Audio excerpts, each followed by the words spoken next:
Good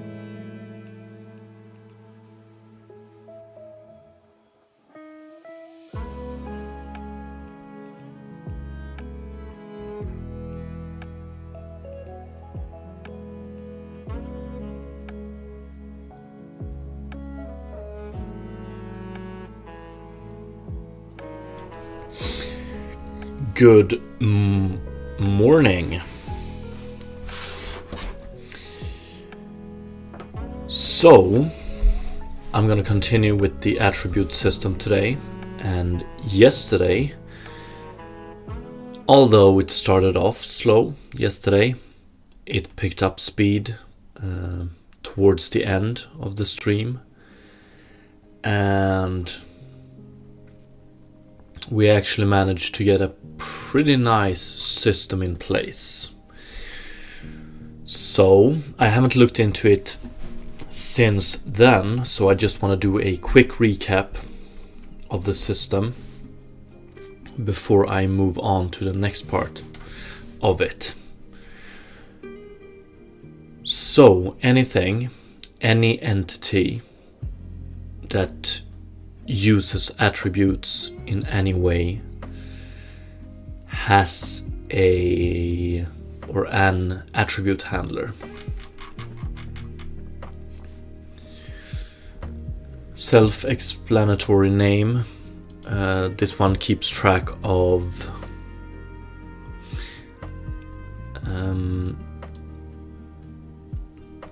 the attributes and also the attribute modifiers. So attributes, data holders, pretty static, or they don't do much, they don't have much functionality themselves. Instead, attribute modifiers are applied to attributes. An attribute handler keeps track of both of these. And more specifically, it was the attribute modifiers that got properly implemented yesterday as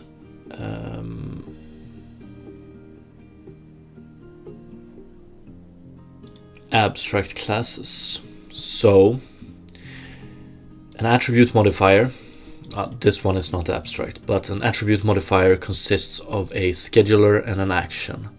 This one decides when an attribute is modified. This one defines how an attribute is modified. So this class, as it currently is, doesn't do much. Instead, we can start with the how. Attribute modifier scheduler. So this one has a unity event, if it's active or not, a setup method, a start method, and a stop method. So in the base class, it just handles the unity events and the activity. Good morning, Cooler SK. Outrageous class struggles as indeed. I actually think it turned out nice in the end. So this is the base class for the scheduler. Right now there exist 3 schedulers. So we have this, this, and this. Scheduler by event, this one also has a source attribute reference, because scheduler by event, that means that this attribute modifier should trigger anytime this source attribute has a value change. Scheduler by time, this is just this attribute modifier will run every delta time seconds. And this is currently done by not a coroutine, but rather using tasks in C#, which is quite interesting. I like it.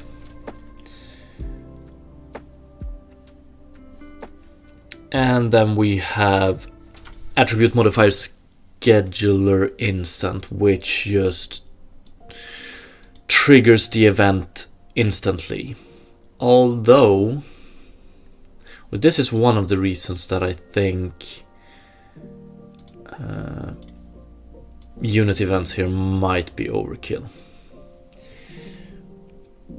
But I suppose we will find out. So apart from the scheduler, there's also the action. Currently only two actions exists, alter and relative. But let's see here. So action, attribute type targets, attribute targets. So a reference to, first of all, this one defines which attributes this attribute modifier will modify, and this one is just references to those, which will fill out here. And then we have an invoke function as well, which just for each attribute in attribute targets we do the action. So this one. So it's up to all the subclasses of attribute modifier action to implement how they modify an attribute. I think this is a nice way to go about it. And so far we have alter. So this one just has an alter value and right now adds or subtracts the value from the attribute value. Probably gonna start today by extending this one because it's going to support a lot of different actions. So addition, subtraction, multiplication, division, probably some other as well.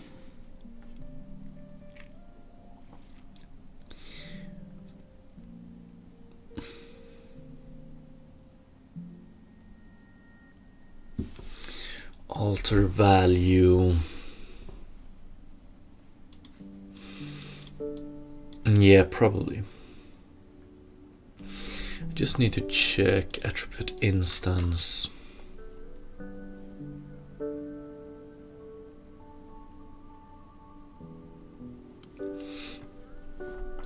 Alter values. No. But I wonder. I want to rename this one because I think action alter, it's not the best name.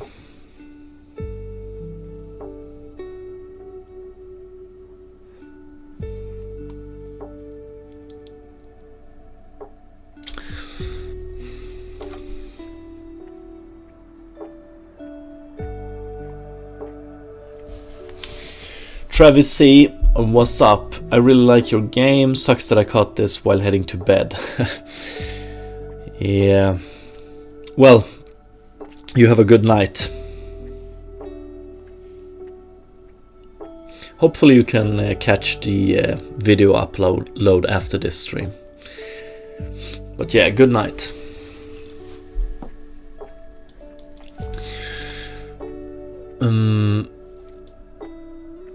Attribute modifier action relative. This one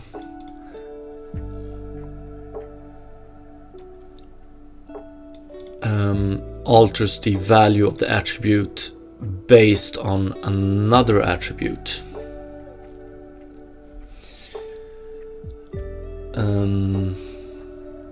So that's pretty much the difference between this one and this.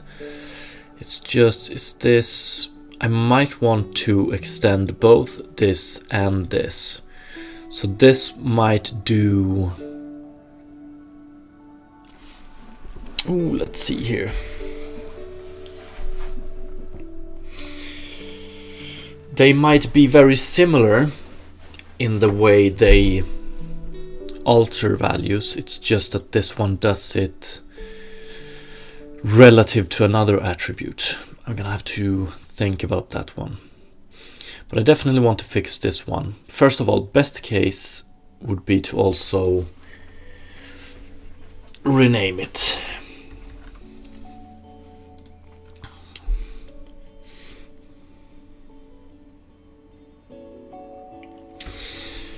arithmetics or whatever. Arithmetic is a fundamental branch of mathematics that studies numbers and their operations.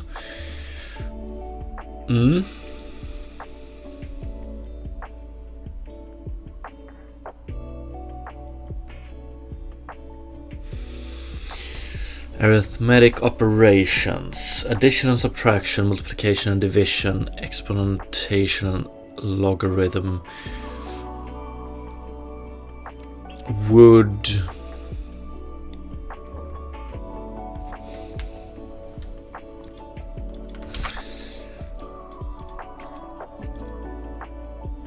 because yeah, maybe let's rename attribute modifier action arith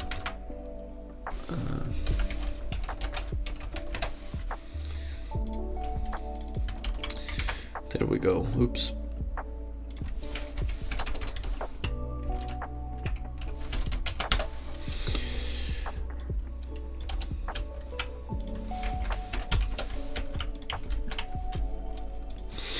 Maybe. And then I also want to do a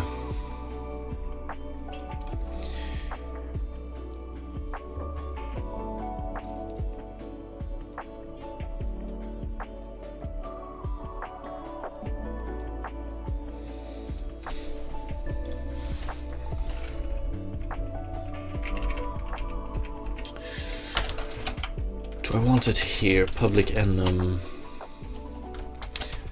attribute modifier action arithmetic type.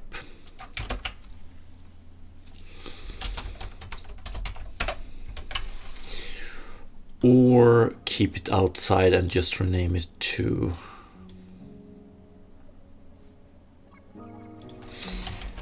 let's do it like this for now.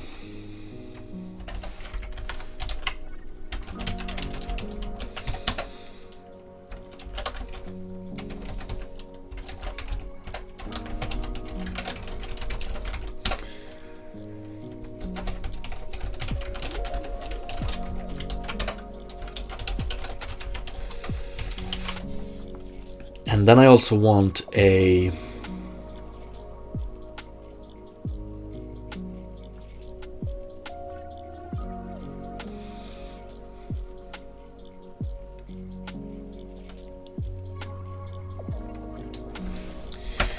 do think I want a set.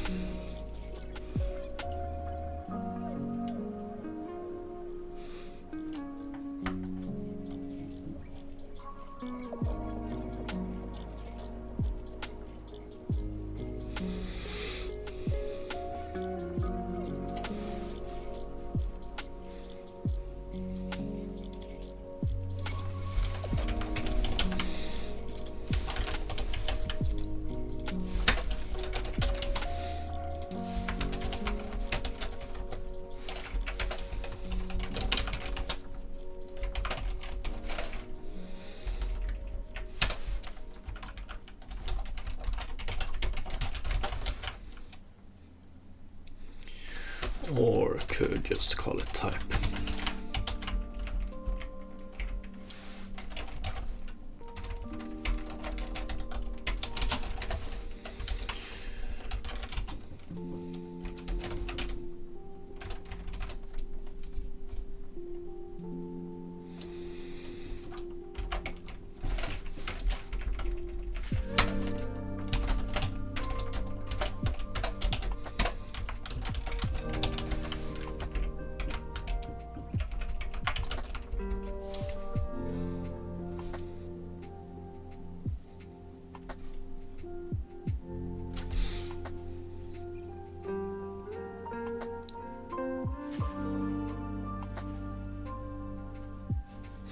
Oh yeah.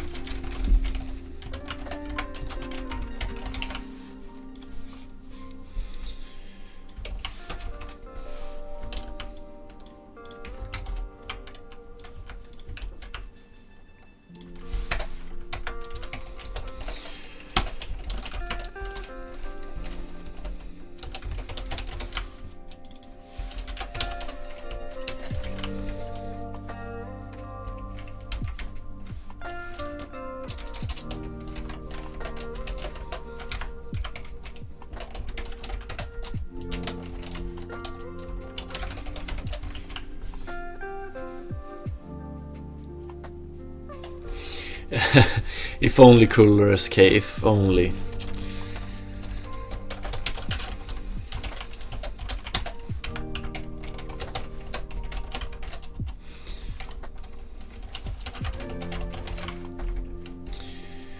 And finally set. Then just attribute.value is equal to value.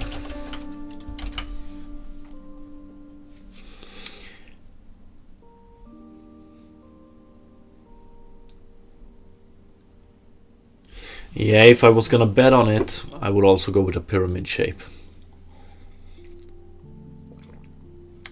Or actually, what? A cube. Definitely a cube, right?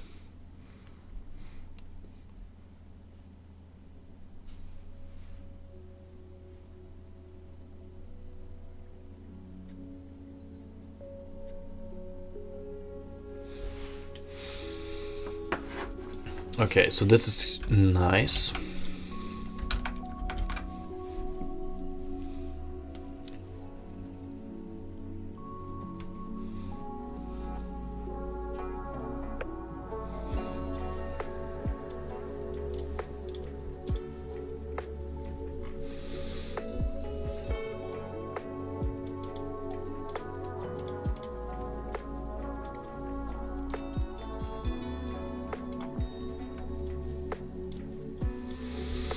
So for attribute action arithmetic, one can now select the type, and for this one it's going to be subtraction and it's going to be 1.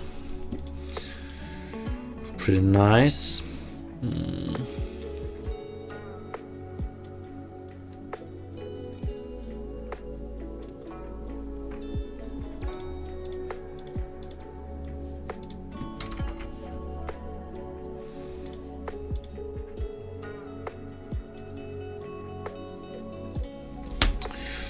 A little bit worried about this.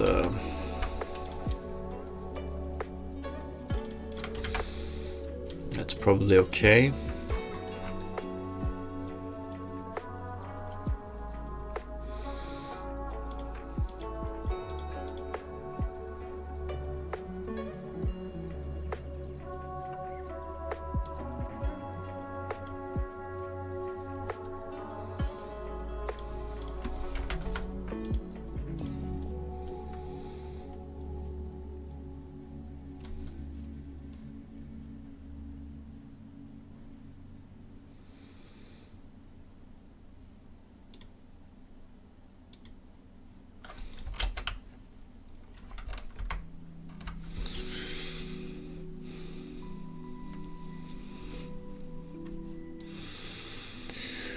Okay, so that's this one. And yesterday, before I quit yesterday's stream, I think the attribute listener, or we began implementing the attribute listener. And in many ways, this one will be similar to some of the attribute modifiers.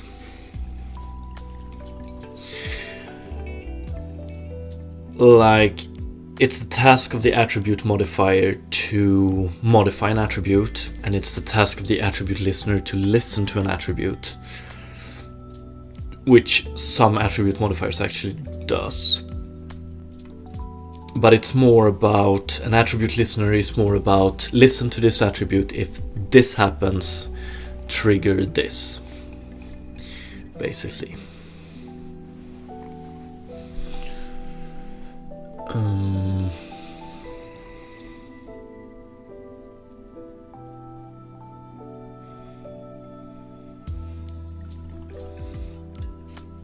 And then we have an attribute modifier scheduler by event here, and I would like to reuse these, but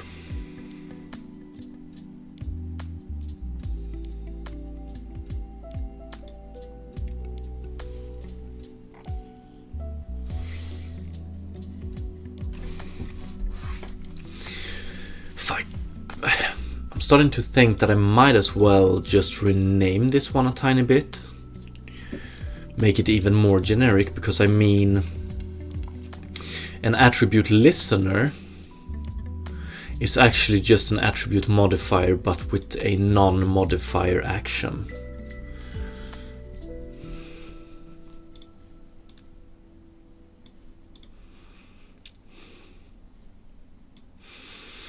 So attribute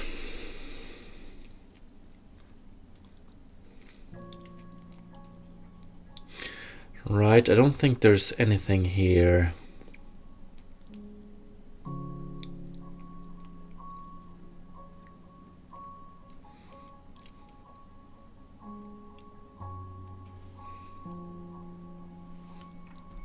I don't think there's anything here that's specific for modifying an attribute.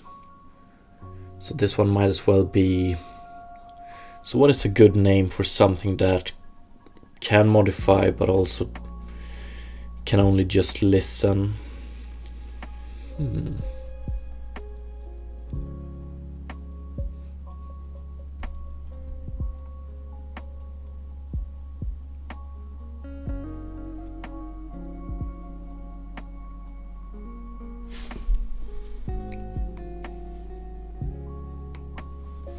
Because if I could define attribute listeners as attribute modifiers, then I suppose then the attribute user interface doesn't have to be extended. It would just be better all around, actually. But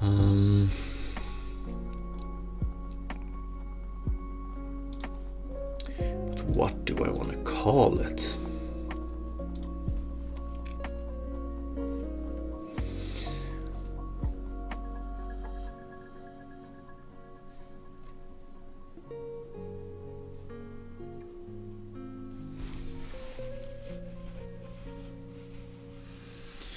What's up, Dreamers 97? Earpen. That's a good suggestion, I guess. Random, but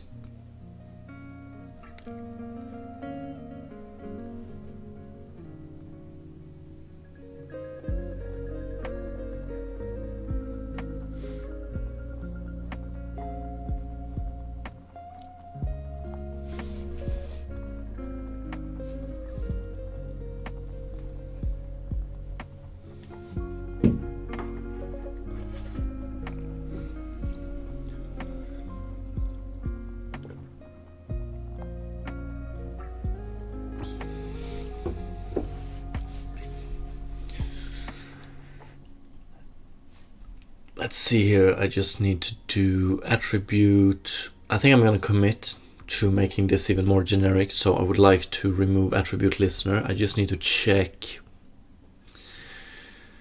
attribute modifier action. This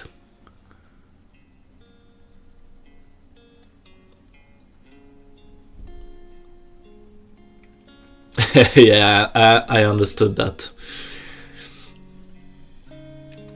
Okay, this is the only thing. So let's see here. Attribute scheduler. This one is generic enough. This one can be used for an attribute listener, so to speak. Attribute modifier action. This one would be generic enough if we could avoid this, because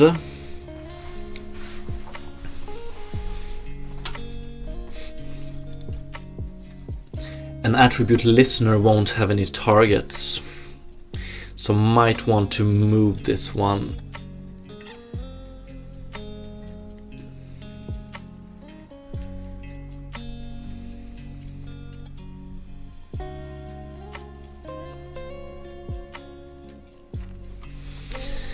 Dreamer, glad to see you grinding. Of course, of course.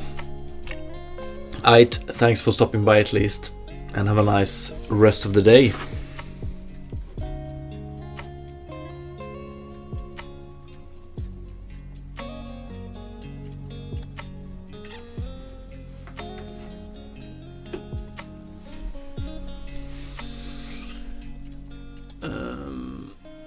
And also this one. Okay, so the action might be a bit of a problem, but it should be okay.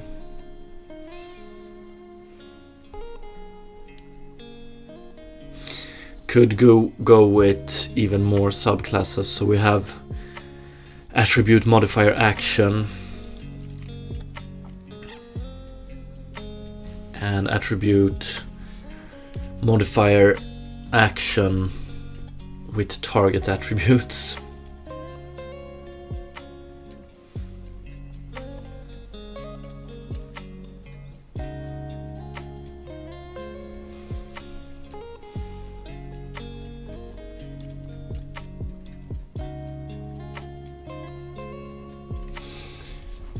What's up, cool game dev? First time watcher here. What we're doing? We are implementing an attribute system.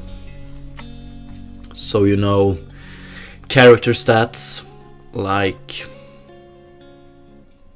agility, intellect, but also consumable stats like how it tastes, how old it is. Yeah, things like that. Yeah, it's pretty interesting, I think. And the solution so far is pretty nice. It's very modular.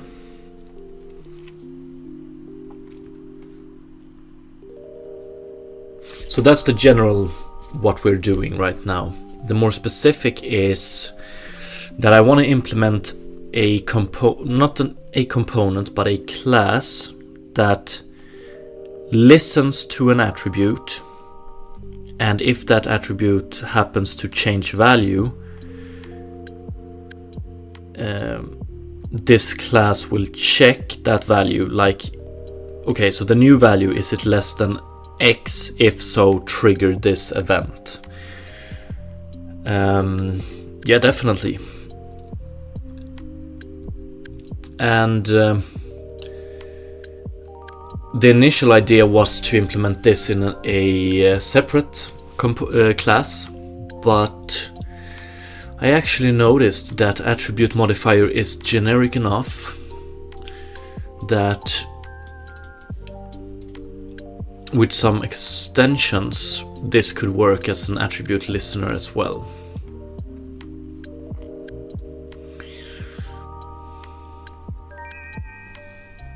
Appreciate the follow.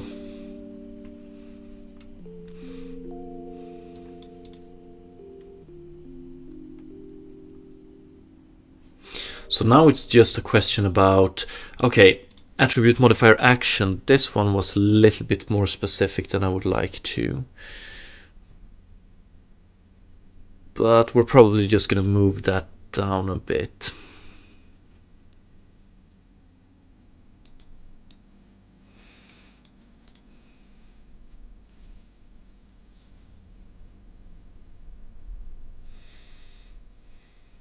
Because an attribute listener won't need, or actually, an attribute listener won't do this. Or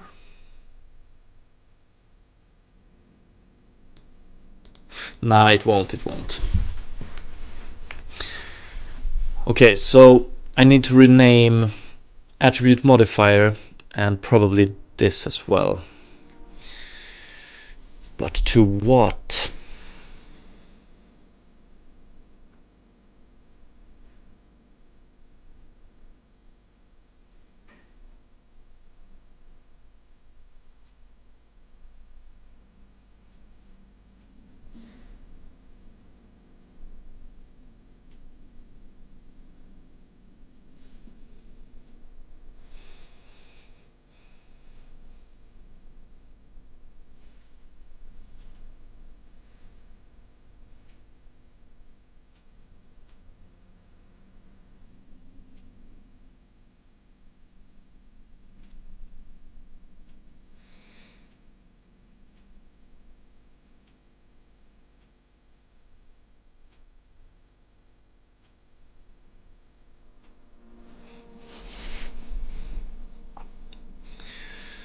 Okay, so something that can both modify an attribute and listen to an attribute, or something that is dependent of an attribute.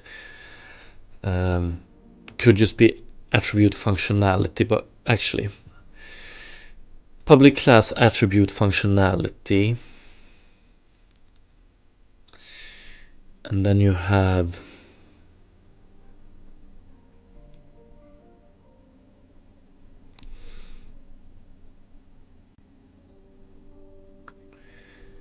attribute functionality scheduler, but that would probably scheduler by event, by time.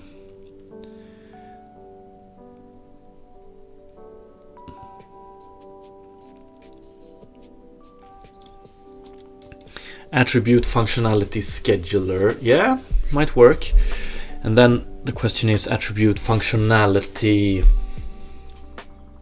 Well, that's the actual functionality.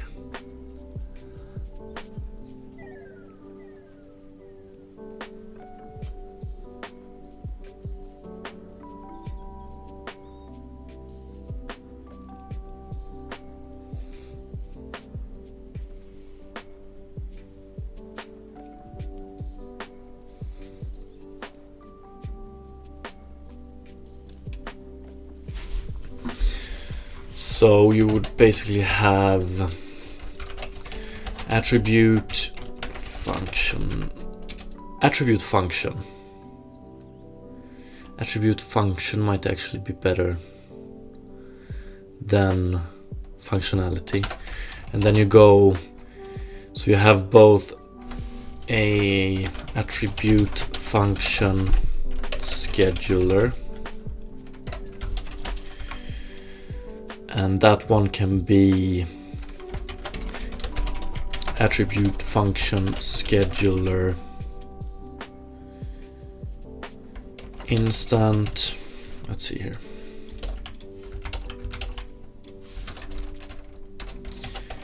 by time, by event, and then you have attribute function action. Might be a good name for that one actually, but we're going to split that up in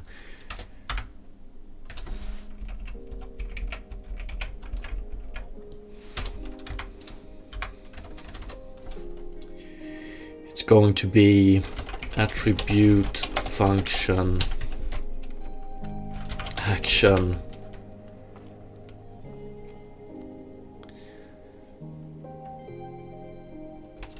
triggerer, maybe.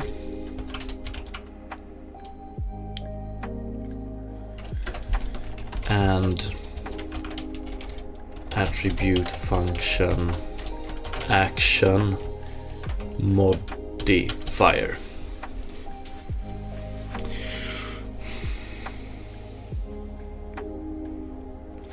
And then of course this one will have even more subclasses. So here we'll have attribute function action modifier arithmetic. Okay, starting to be, the class names are starting to become quite long, but I think that's okay. And then you have attribute function. I think that's a good name. And action, that's this is the part of the attribute function that actually does something. And modifier, okay, so the action is to modify something. Attribute function action triggerer. So the idea here is that the action is to trigger something else.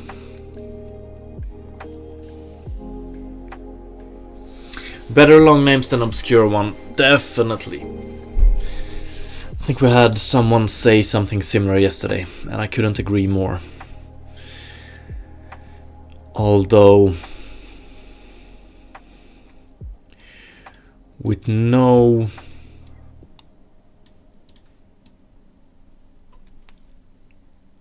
I suppose they could be a bit clearer, but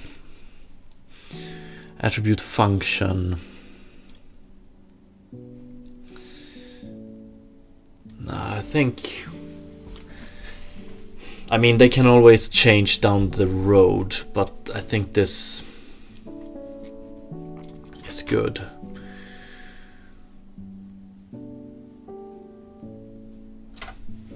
First of all, I'm just going to commit the changes to this one real quick.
Okay, sorry about that. Let's see here.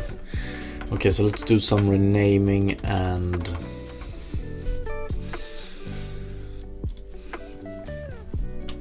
let's see here. Attribute modifiers.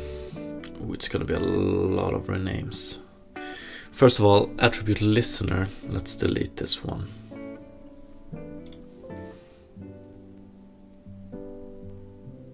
Yeah, whatever. Attribute handler, we have some issue here now, yeah.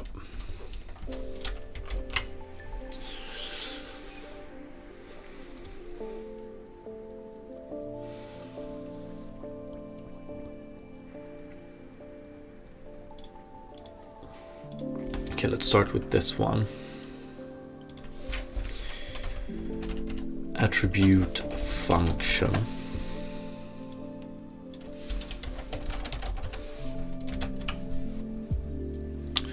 Should be able to...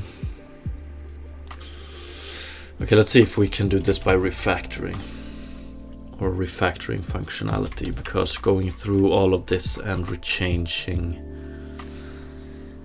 yeah, that's gonna take too much time. Attribute function.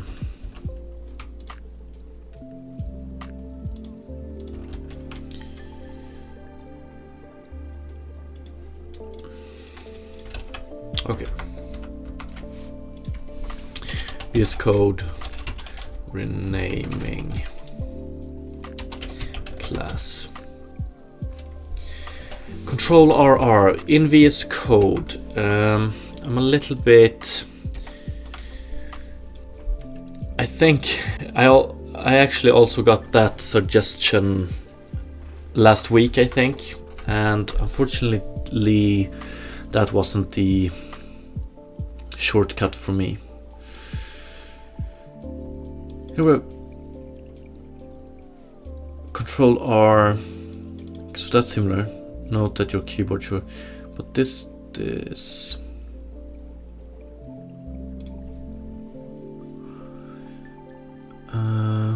let's see.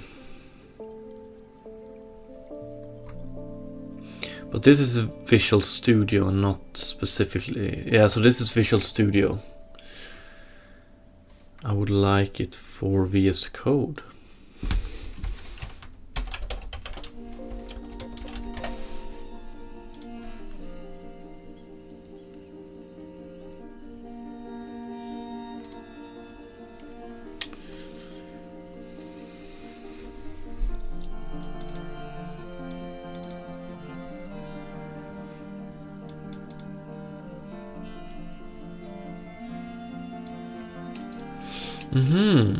Control H.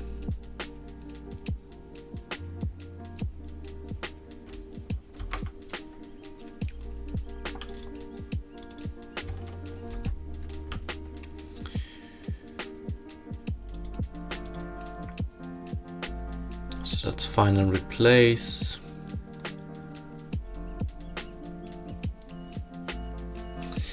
I'm not sure that's what I want to do.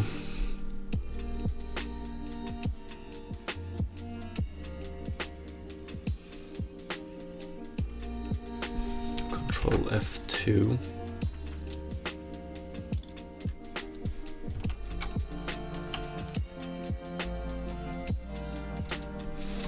Well, this is pretty cool, but not what I want.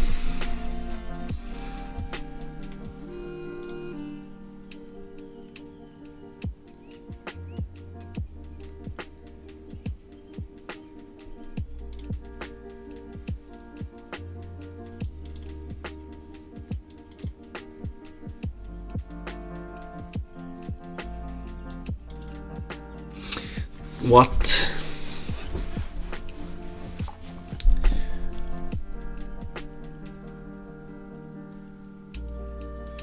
Can this really be true?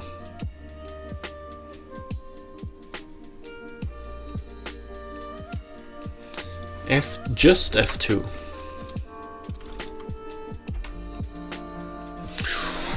Ooh.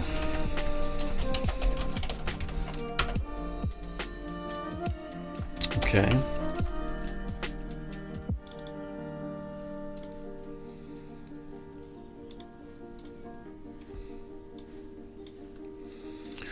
Oh wow, that's nice. That's nice. I usually just right click the thing and choose rename. That's what I usually do as well, but that would take quite a lot of time. So now using F2 in VS Code, so changing it here changes every reference to it, so that's extremely nice. Don't need to rename it here.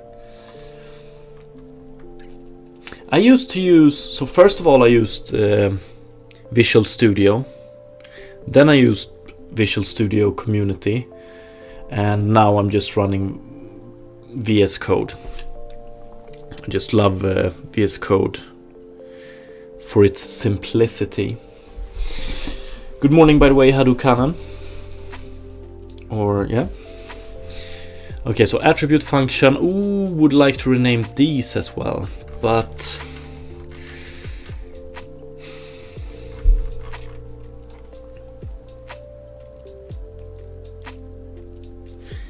yeah, I know, but nice. Just wanted to say good morning anyway.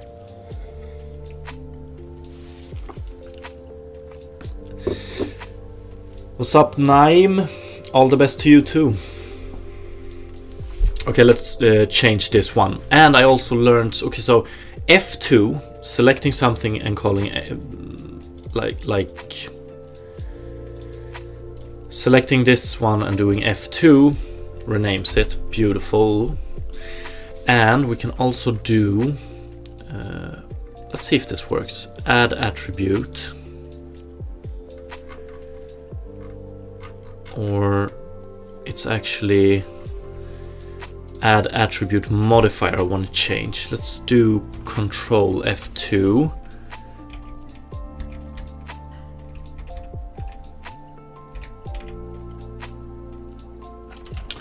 Control F2. Ah, beautiful. So then I can do it. Didn't want to remove all of it.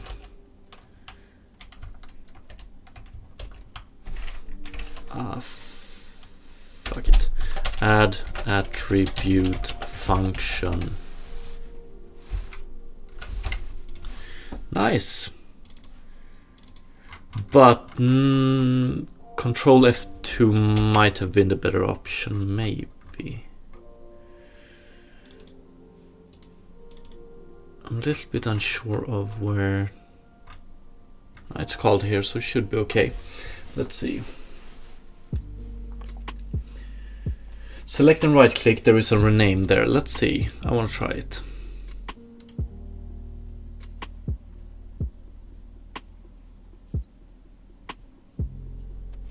Rename symbol, okay, so it's the same. I must have gotten it mixed up. Okay, but F2 is nice, F2 is nice. I like VS because of all the features, auto-implementing interfaces, all sorts of fun things once you get to it. Yeah.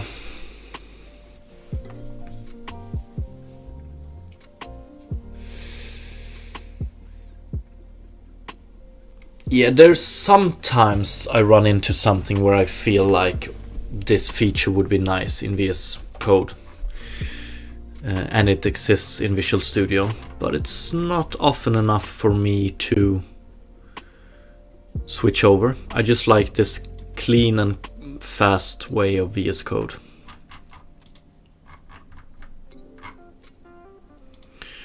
Okay, so has attribute modifier. This one I would like to rename as well. Change.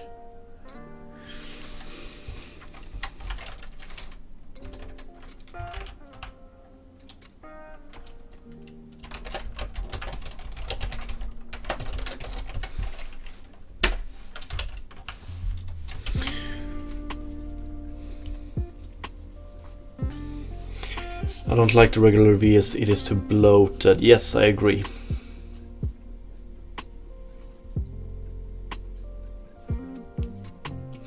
Bloated, that was the term I was looking for. Remove attribute modifier.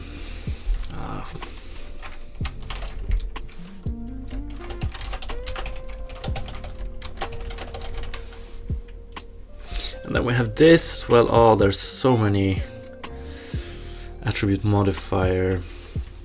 Control F2. Attribute function.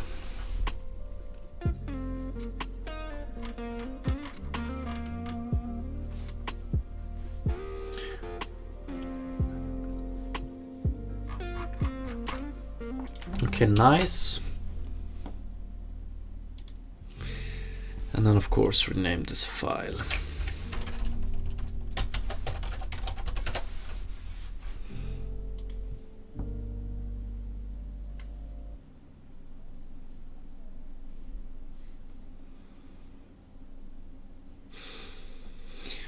Okay, so that's that one. Let's see. Let's go with attribute modifier schedulers.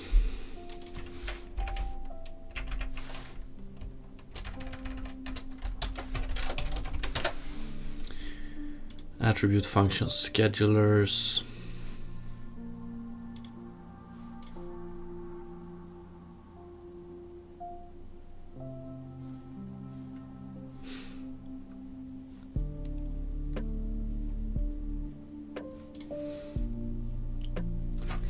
Do I... let's change it first of all. Bonnie, thank you so much for follow, appreciate it. So let's see, attribute function scheduler.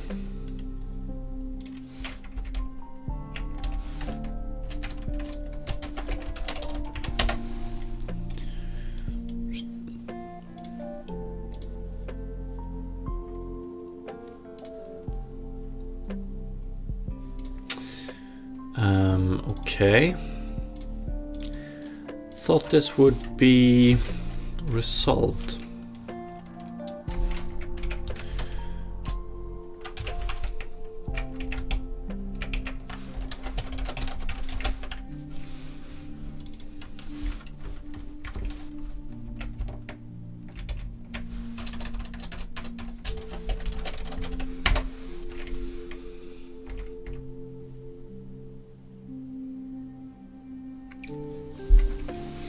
Yes, exactly as Cool Game Dev said. Appreciate the help.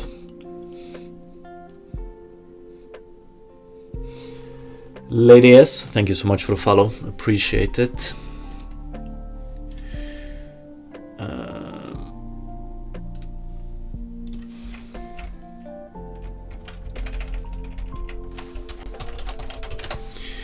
Just slowly doing some refactoring right now to hopefully implement something fun soon. Attribute function, scheduler by time.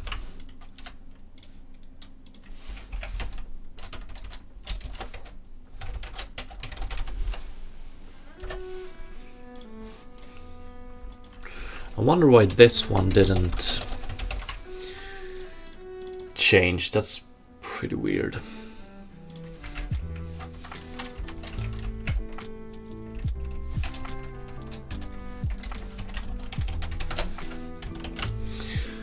Okay, so that's the attribute schedulers, I think. Do we have some error here?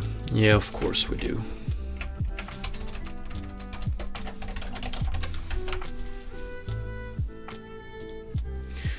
Let's look at actions. This is my kind of stream, chilling and writing code I can understand. That's a good review, I suppose.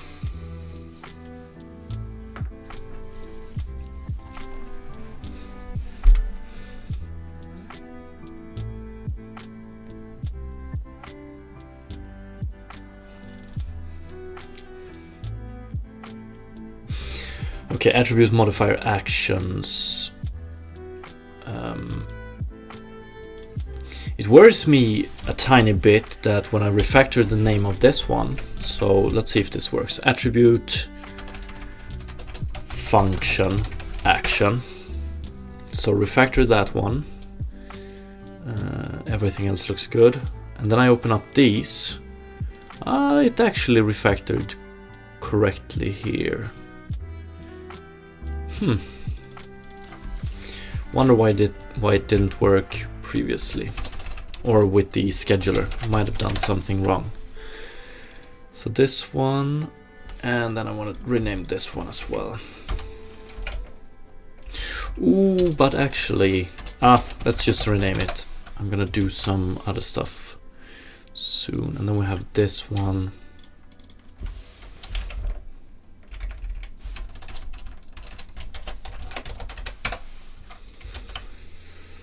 And I think that's about it.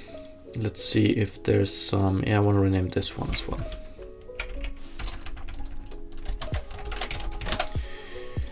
Like this, and let's go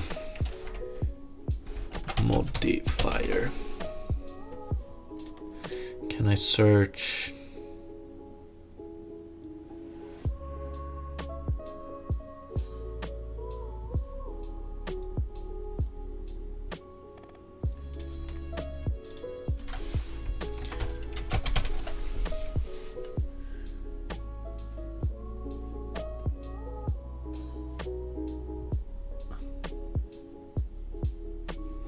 Assembly. Okay, let me just compile this first. I want to rename this one as well.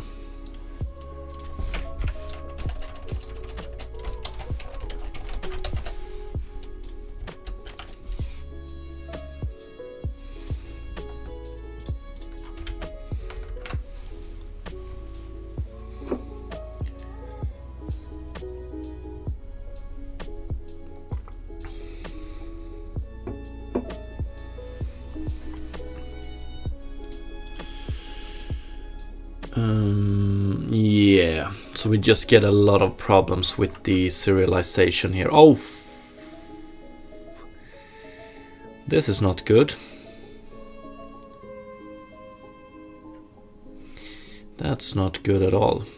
But luckily, I've got version control, so that should be okay.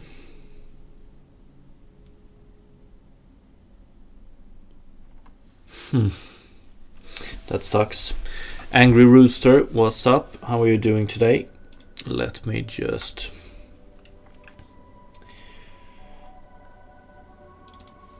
take this one.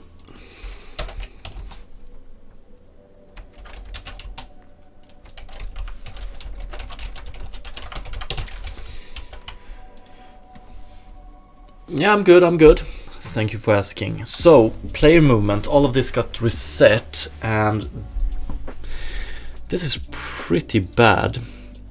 So recompiling this one led to all of these variables getting reset. And I shouldn't have been so quick on clearing this one out, but... So I'm pretty sure it had something to do with attribute modifiers here, but when you get a chance, can you talk about the outline shader, please? I don't know if you have looked, if you have seen my video. I talk about it quite a lot there. Otherwise, I would recommend just write to me off stream, preferably on mail, but Discord is also fine.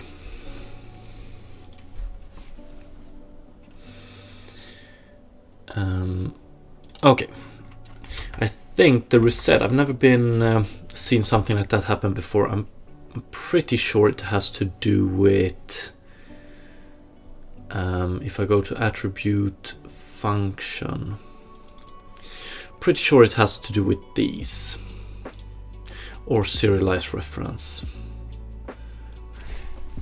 Cool Game Dev, yes, I do have a YouTube. I have links in the description below to a few videos of mine, how I implemented the outlines and cell shader and so on.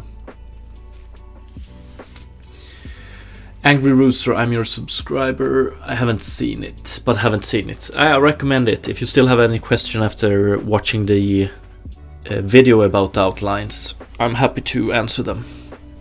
I also have a GitHub repository with the outlines, but it's a... So the GitHub repository with the outlines are the version that is shown in the video, but since then I've updated it quite a lot.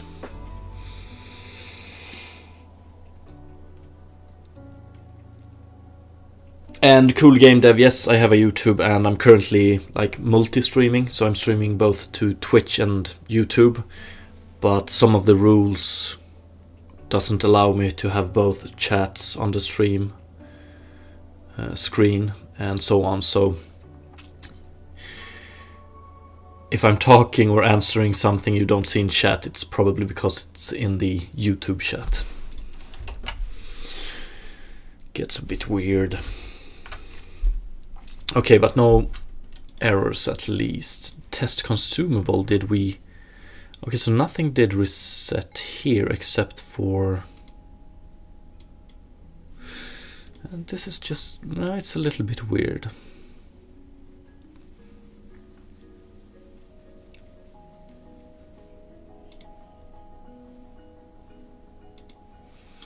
So it was just the player movement that changed. Yeah. Okay, before I continue extending this attribute system with attribute attribute function action triggerer and attribute function action modifier, I'm just gonna run AFK real quick, so be right back. 5 minutes.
Okay, back. Sorry about that. Let's see. Cool game dev.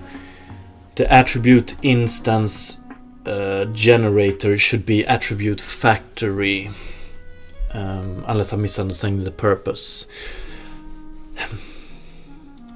Might be. So we haven't gotten to this yet, but the purpose of this one is to generate attribute instances. So given a set of rules, attributes will be generated. So this is, for instance, when we spawn a new creature in the world, we want to generate the attributes for that creature. So for instance, how much agility will it have? And the predefined rules will be a creature of this type can have a strength value between X and Y. So when we spawn it, it's this one's job to generate an attribute instance based on those rules. Hope that makes any sense.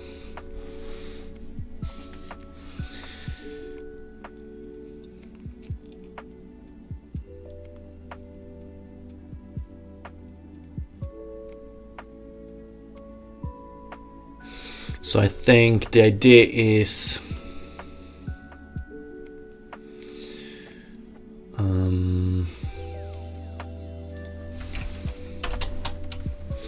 okay, that makes sense. Yeah. So this is probably going to be a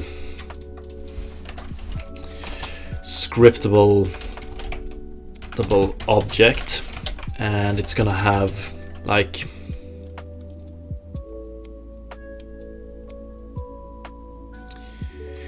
a list of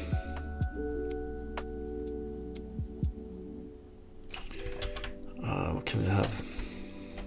Attribute instance generator. Or actually, this one might not be a scriptable object. Yeah, it's not decided yet, but pretty much what I said will be the job of this one.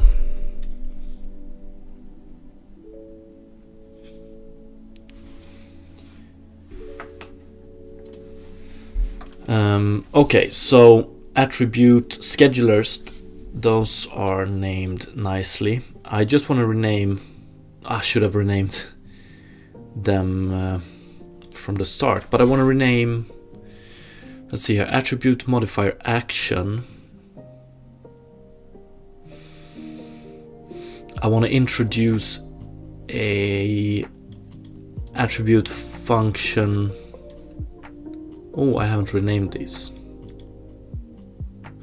Okay, so let's do that first.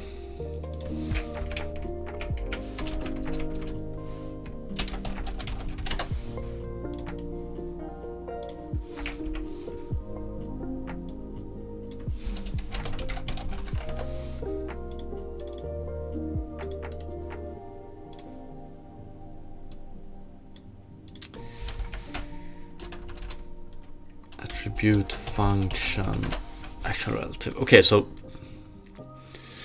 let's see here.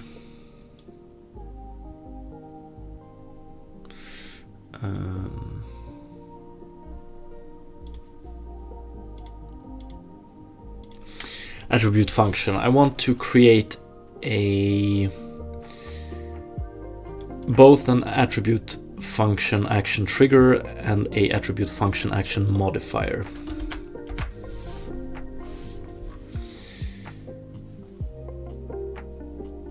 Okay, so this is the error that pretty much wiped my player movement component here. A scripted class has a different serialization layout when loading. Read. Okay. When entering play mode. Yeah, so it has to do with the custom serializer, or not the custom serializer, but the custom property drawer. I'm gonna have to look into that, but I'm gonna do it off stream. So let's see here. Attribute functions, actions, and schedulers.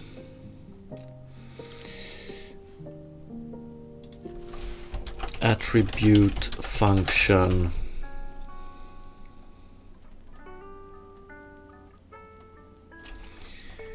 action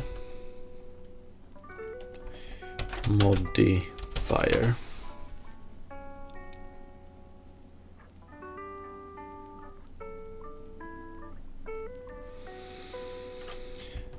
And attribute function action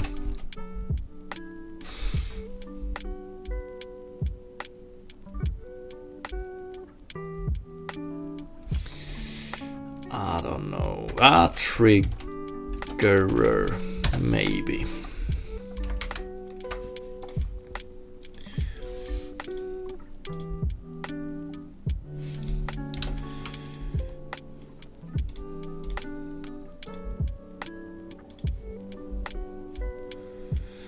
Okay, let's see here. Attribute function action, that's good. We have this one, this one, this one, and this one. This one needs to be renamed as well. And then we're gonna have to rename those as well, but it's okay. Attribute function action modifier arithmetic type. And attribute function action modifier arithmetic. Okay.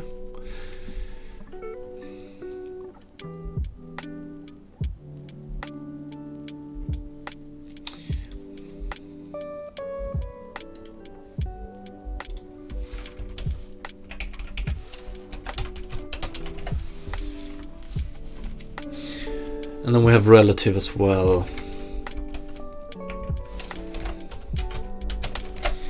Could probably pack this one into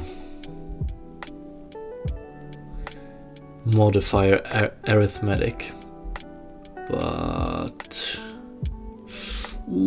probably.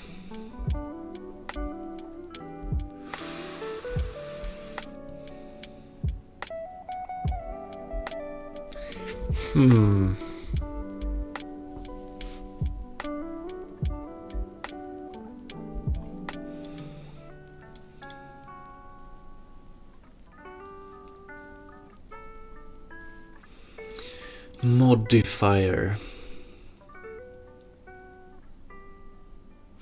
Could I pack arithmetic and relative into modifier? And then we have modifier and trigger. That would be very nice. I'm just trying to see. So some attribute function that modifies an attribute. What different ways exists to modify the attribute in question?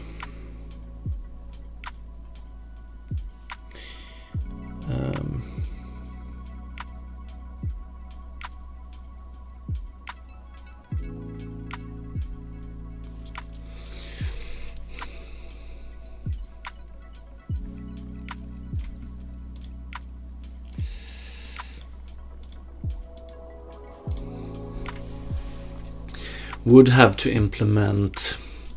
have to introduce a source attribute here, which will not be used by.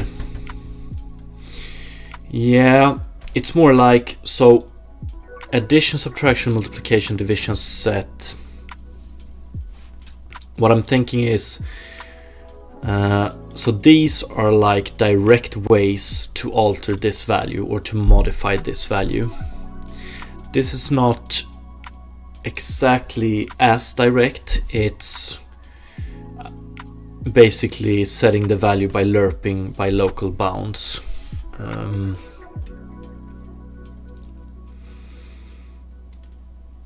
So like doing this compared to this one requires an additional property or an additional argument. I'm just wondering if, let's see, how should I put this? Will there be a need for more complicated ways of modifying an attribute such that I actually need subclasses of this one.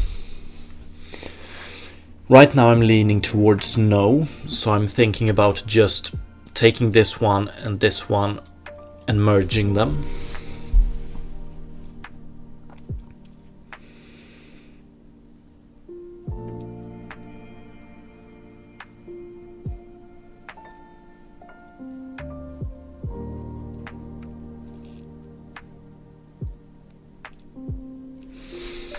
But also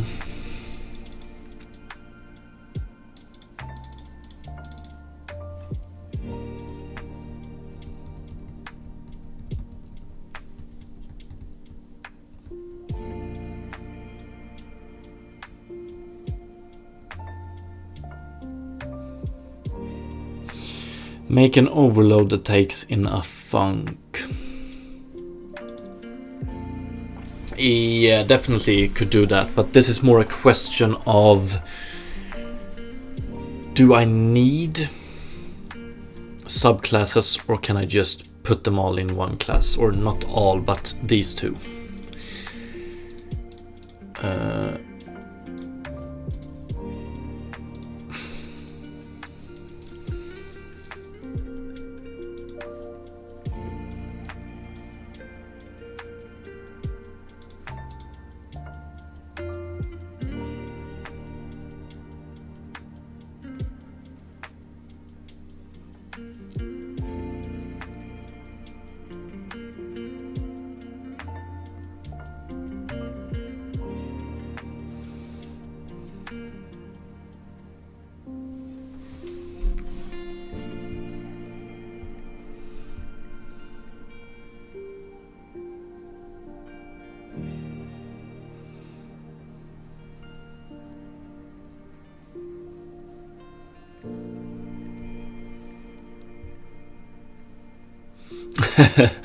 I would say no more classes, but you're the boss. Yeah, same here. I probably want to merge these two, actually.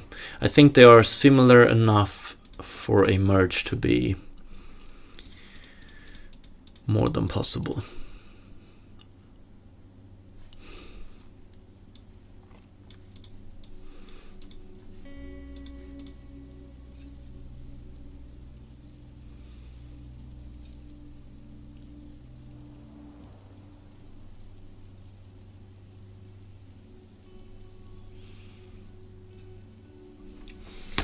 So that would be something like serialized field, arithmetics here, type value, attribute type source.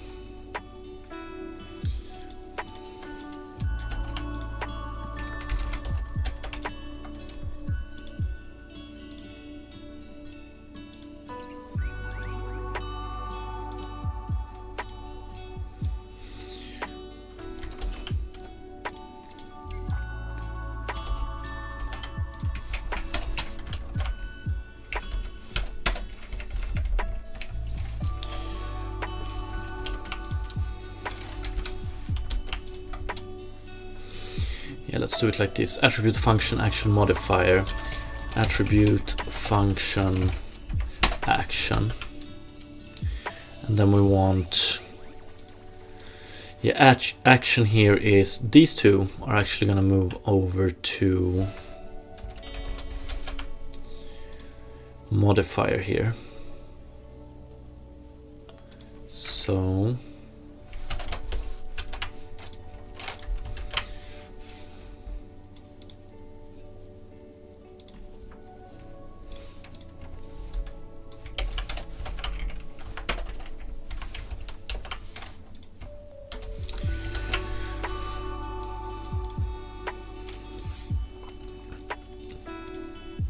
set up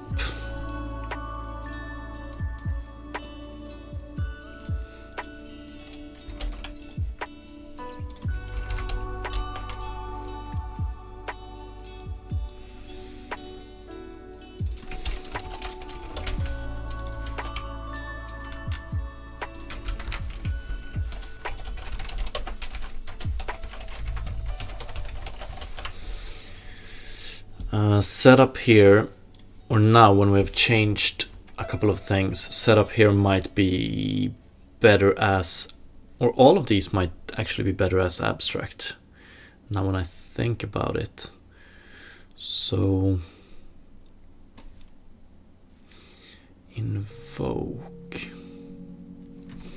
let's see.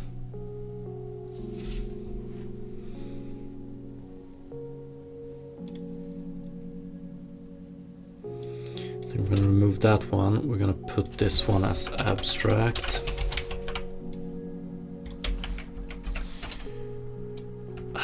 And now I'm starting to think attribute function action, is it better as an interface? Based on how it looks currently, I would say so. But let's keep it like this. What do we want? Action. Don't care about overriding that one, but definitely want to override public override void invoke, right? Yeah.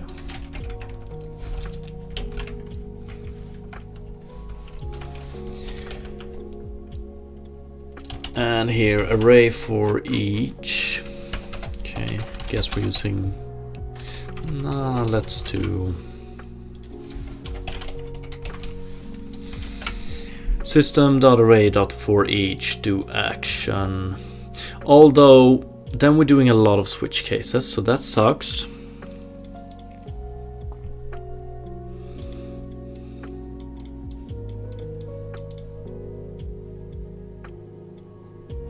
We could do it in setup, so utilize functions instead. Might be nicer.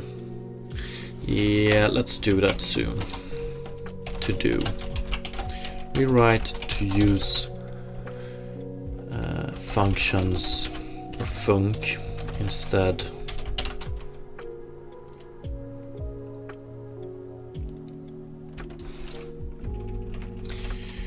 Reuse to use func. Assign in setup instead. So basically in setup here we check the switch case. If it's an add, we return a add function and so on.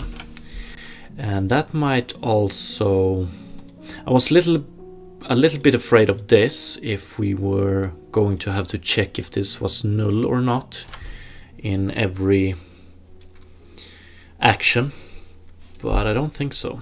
And attribute function action modifier, let's rename this one to modify, even though we might remove it later on. But okay, so this means that this can pretty much be removed.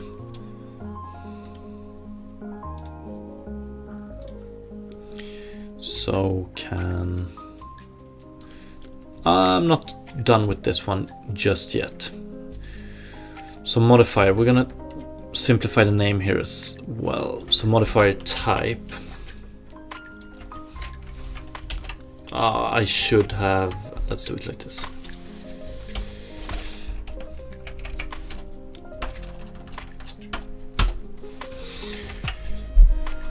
Okay, so type set.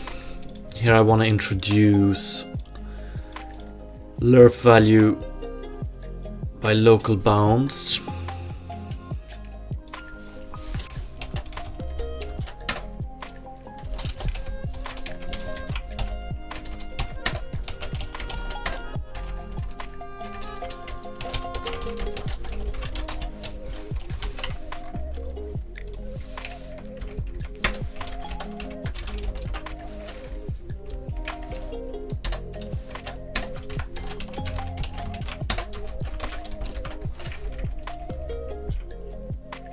Wait.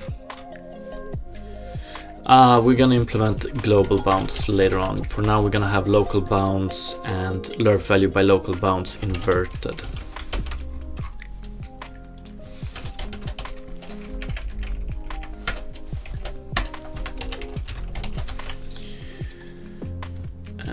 lerp value by local bounds is going to be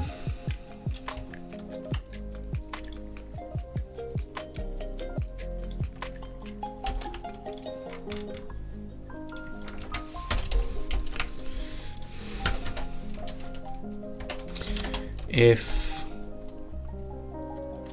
attribute type source is not equal to null, then we want to do this. And for now, I'm just going to assume that it's never null, the attribute source, inside of these. So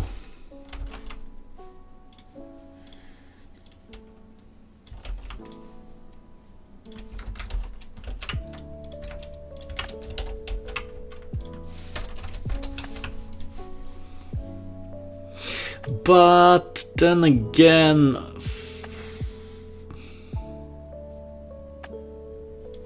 lerp value by local bounds could also be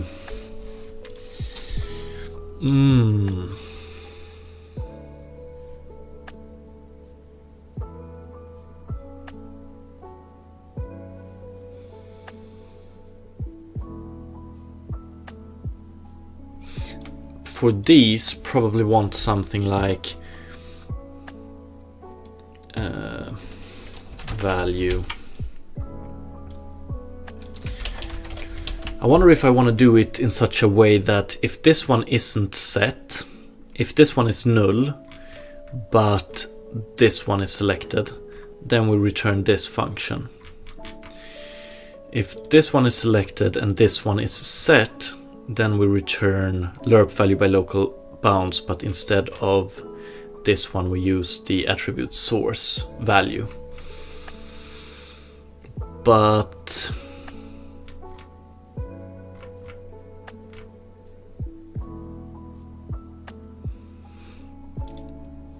might make me confused in the future. But okay, we can probably remove that one now as well. So, attribute function action, attribute function modifier. So this one modifies. This is an attribute function. Well, this is an attribute function action that modifies the attribute, and this is an attribute function action that triggers something. What language is this? C#.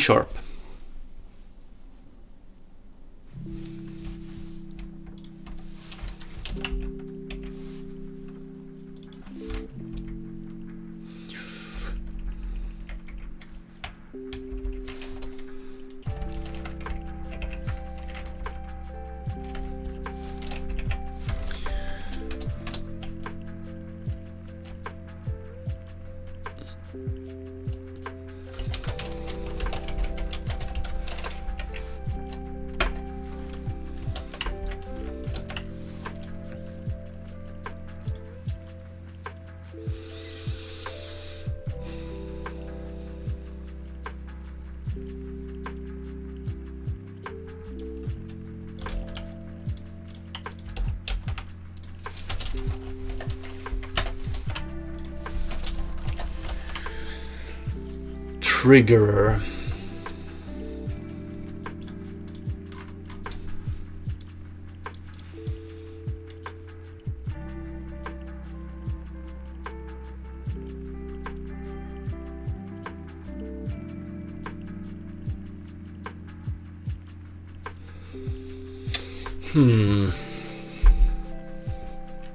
Some of this stuff sort of looks like Java.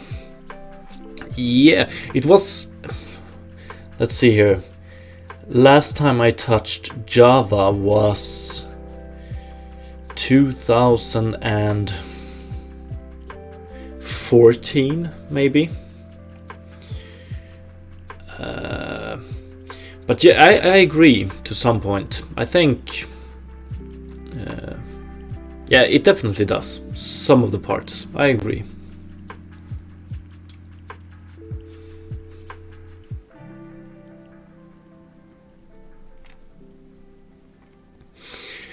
Yeah, like I remember my time with Java. I liked my time with Java. I liked that programming language. It's just that I started developing games using the Unity game engine. So the game engine pretty much decided what language I should use for me.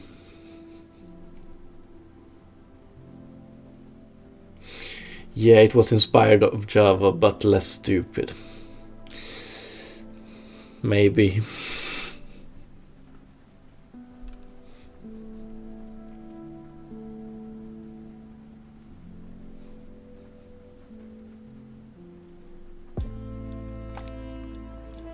But if you're experienced with Java, I don't think the jump to C# is that big. You should be able to do it easily. Ah, nice. Yeah, the initial version of Minecraft was built with Java, right? But not the new one, not the Bedrock, right? Or is it called Bedrock Edition? I think it is. Yeah, Bedrock is C#, yeah. Yeah, I've recently picked up Minecraft again, playing it with my son, and it's amazing. Also, Bedrock is C++.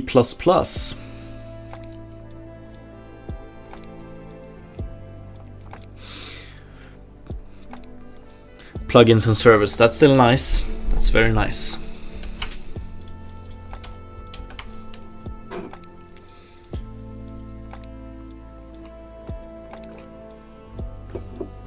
Alec117, thank you so much for the follow, appreciate it.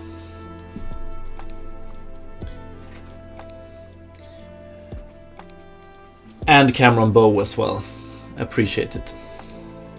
I picked up Terraria, is that how you pronounce it, a week ago.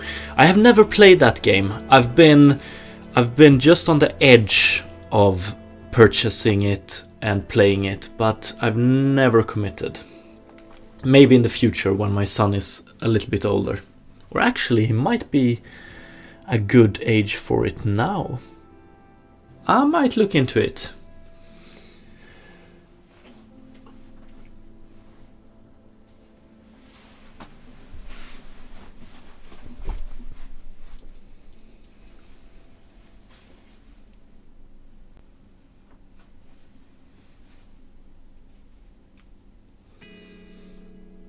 But yeah, Minecraft is amazing, and I've only heard good things about Terraria, so... Okay, attribute function action triggerer. This one is gonna...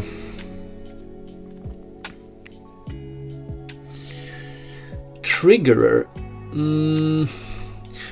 The idea is that this class will pretty much... or like... An attribute function with a scheduler coupled with triggerer.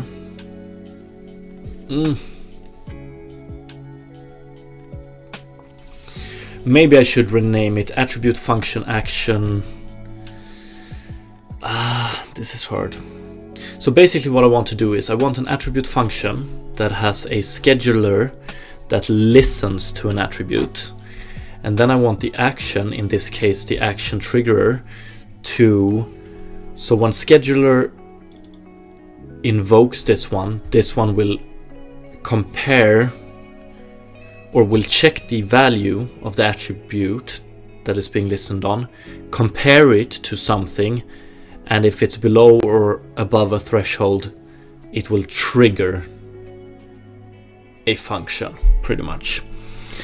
So the idea is to use this one for something like when HP gets below 0, kill the creature. I won't have HP, but you get it.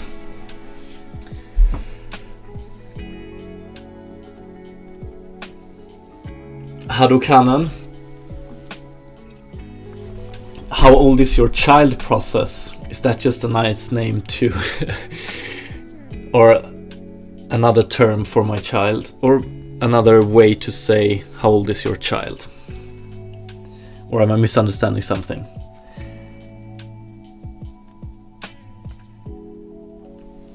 Ah, nice to hear, Alec. Well, welcome, and thanks for the follow. I wrote 4K lines of code today. Is that even possible? Yeah, I understand your brain hurting. I have 2 of those child processes. Okay, how old are your child processes? Mine is, what is he? He just recently turned 5.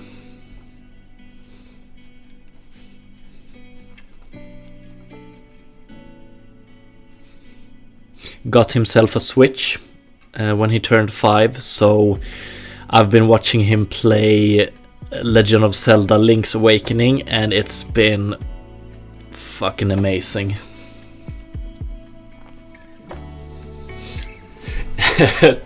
Okay, mine is a male entity. I guess you can put it that way. Let's see here. I wrote an entire configuration system that reads and writes JAMLS. It sounds fancy.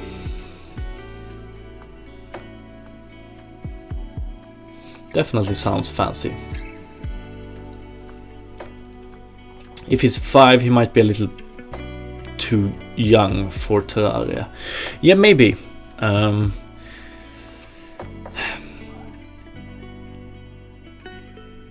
Maybe. We'll definitely look into it. Was a lot of work. Yeah, I can imagine. Got himself. Okay, that might be a little bit untruthful.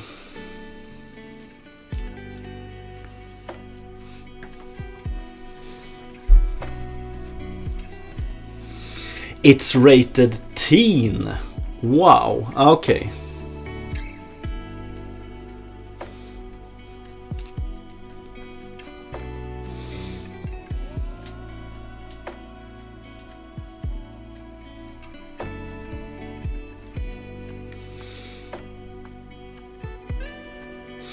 If I'm gonna be honest, like getting him a Switch was also for me. I've been dying to play some of those Switch games, and I don't want to run an emulator. I want to be lawful and good. Mostly because of pixel art blood from murdering fictional characters. Yeah, I think pixel blood is okay.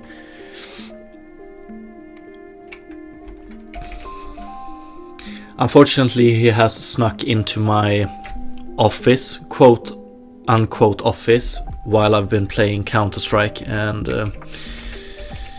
yeah, that's not appropriate for a 5-year-old, but pixel blood should be okay. Okay, let's see here. So this one wants to compare attribute function action triggerer. I named it triggerer because it's going to trigger some function based on something else.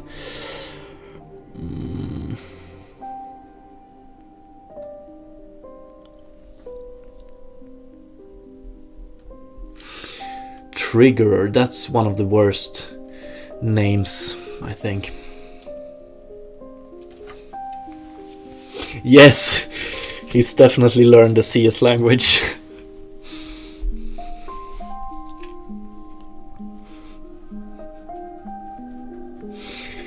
Yeah, figuring out class names is a pain. Maybe I should open up ChatGPT just for the sole purpose of helping me name my classes.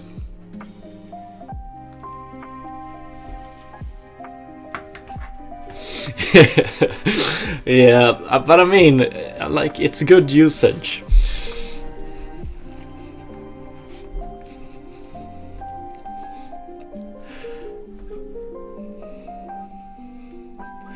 Attribute function action.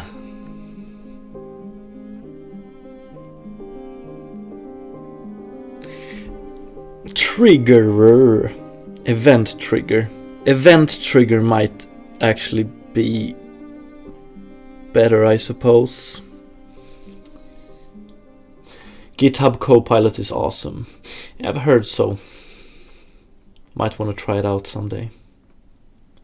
Yeah, handler and manager, that's like the go-to.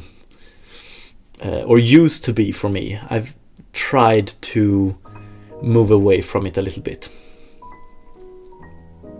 But attribute, function, action, event trigger, what the attribute, event trigger.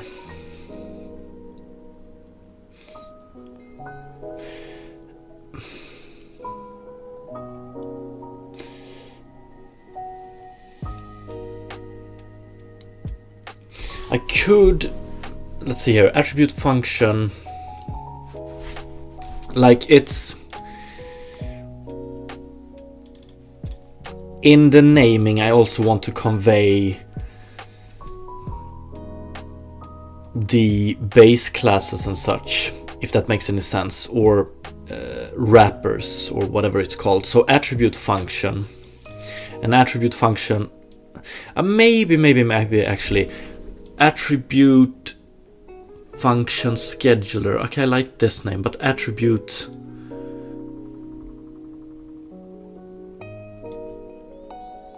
maybe I could rename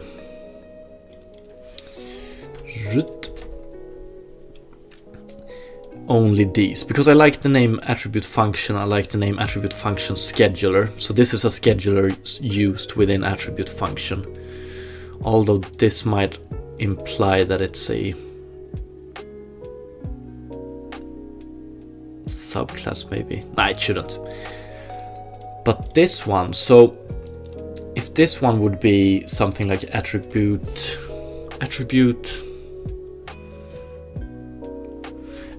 event trigger, but attribute event trigger, that one tells me that it triggers an attribute event. Or am I overthinking this? Maybe. Attribute function action. Although I like this. So this one defines what an attribute function will do. So maybe rename this just attribute function modifier, and this one attribute function event trigger.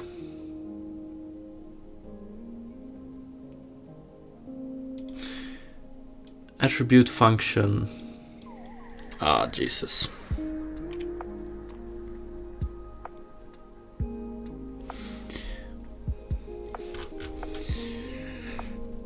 I'm just gonna do this. This is gonna be a problem for future me.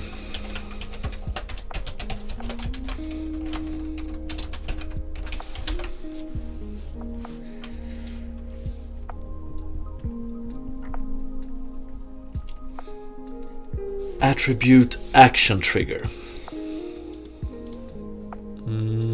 Let's see.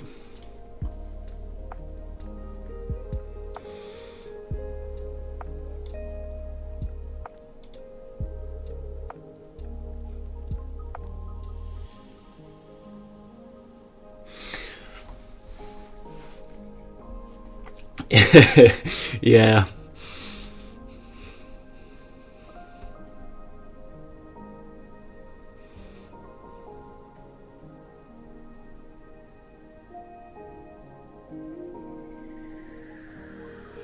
Just pass it forward. I mean, this could probably be renamed attribute action. Attribute action?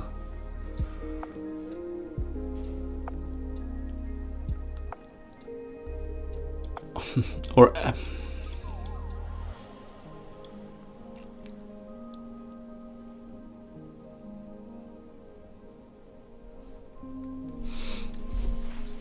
cool game dev, we had to turn down our thermostat because the power company told us. Damn. Where are you from, if I might ask?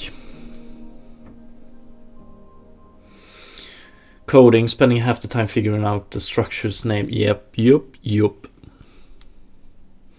Definitely.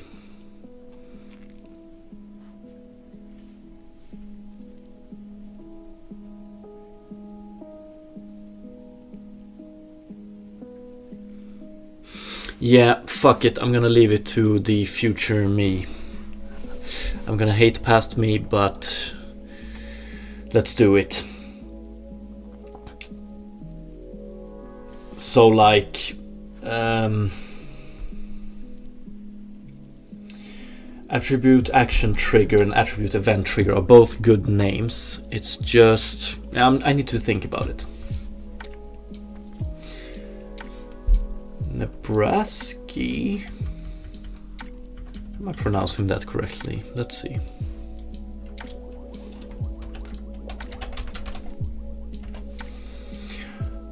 Oh, so you're in the States, right? Nice. It's been in the negatives for days, will be for another week. Yeah, I'm from Sweden, and we're having... I'm like from the south of Sweden. I'm not used to, since I moved down here, I haven't really experienced a lot of cold winters, but these past weeks have been cold to say the least.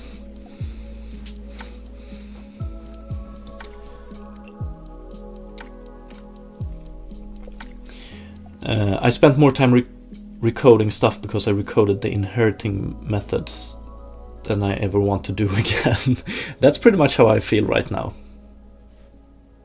And yes, I'm watching your Twitch stream at 4 AM. Yeah, that was what I was wondering. Have you been up all night, or are you just an early bird? Extremely early bird.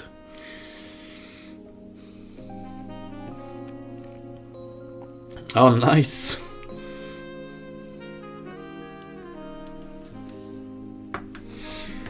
Oh, Texas, nice, and coding all night. Okay, when I was younger, I was usually an all-nighter, but these days I prefer to go to bed early and wake up extremely early. Like, yeah, pretty much wake up at 4 in the night, 4 in the middle of the night. Just a powerful feeling, being up. Especially before anyone else. Seen some documentaries about the US power grid. That it is actually working at all is a mystery. I wonder if that is true for most of the power grids in the world, actually.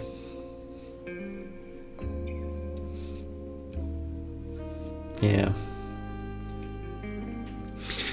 Minus 18 degrees, and you're on the west coast of Sweden, right, Harukanan?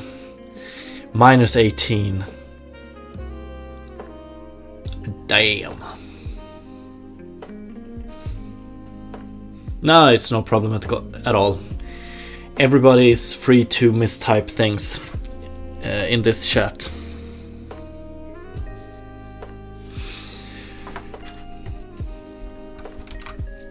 Minus 20. Damn. I just need to, before I continue coding, I just need to check what I'm having right now. Oh, minus 11 here. Or is it? Yeah, minus 11. Wow. I was out this morning walking with my...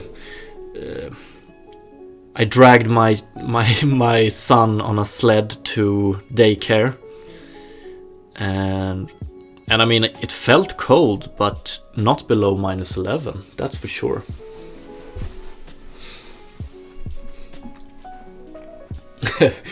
I don't know, Cooler SK, if you're implying that you're used to much colder than minus 20. But yeah, minus 20, that's sick. Let's move on with this name then. So I want something similar as this one here. So it's going to be compare. Or do actually Unity has something like... Do Unity have something like that? Unity compare enum.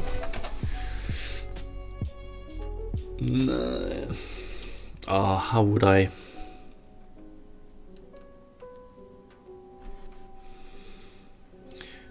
Unity enum for comparison. I don't know if this search is gonna...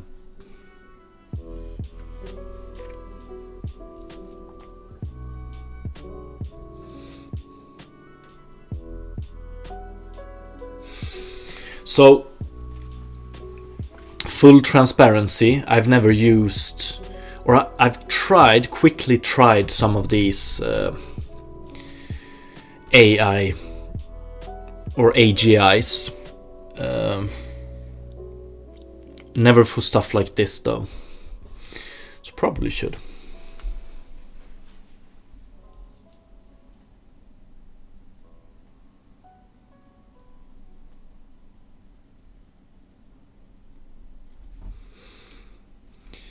Well, it was like minus 27 over the weekend.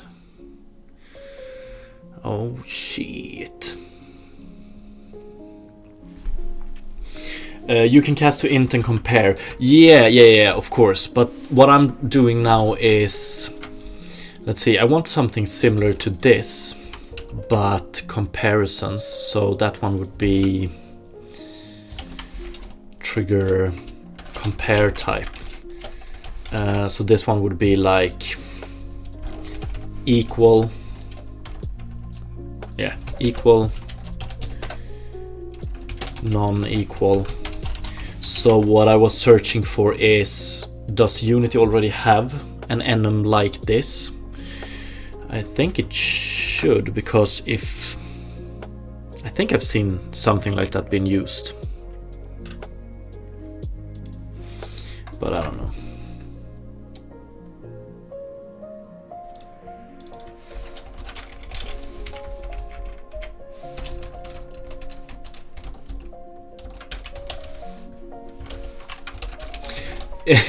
yeah. If this was everything I was gonna do, going with Boolean would be better, yes. But I also want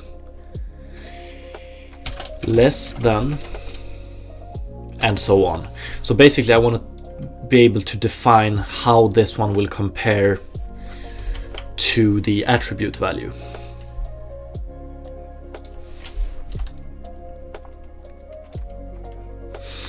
Yeah.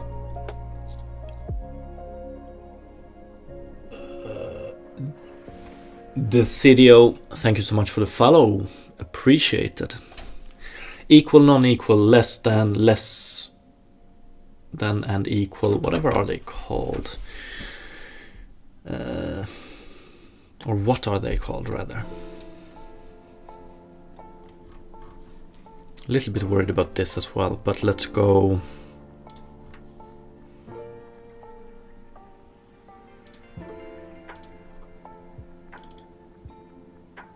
I just want to see. So it's basically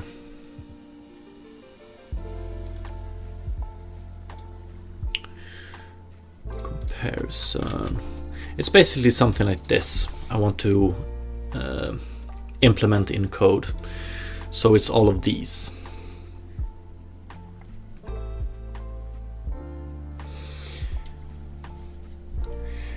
I just watched some dude on YouTube making some 3D farming game, and it was Java. Yeah, there exists a lot of nice projects on YouTube.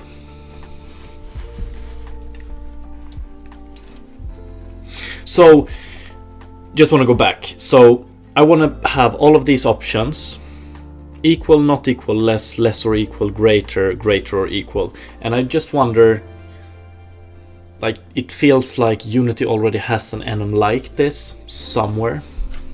But let's just define, or I could define this in, depending on if I want to reuse this later on, could put it in MISC and extensions. But yeah.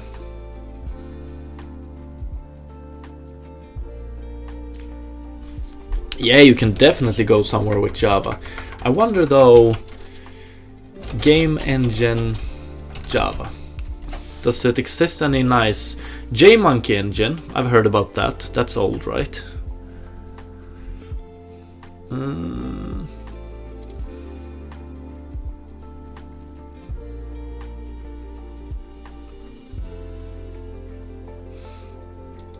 Reddit is always good.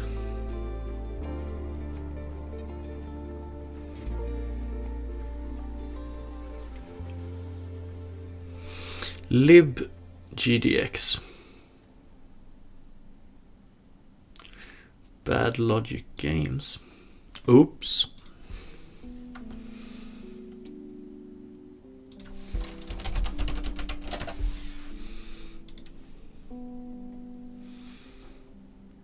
Okay.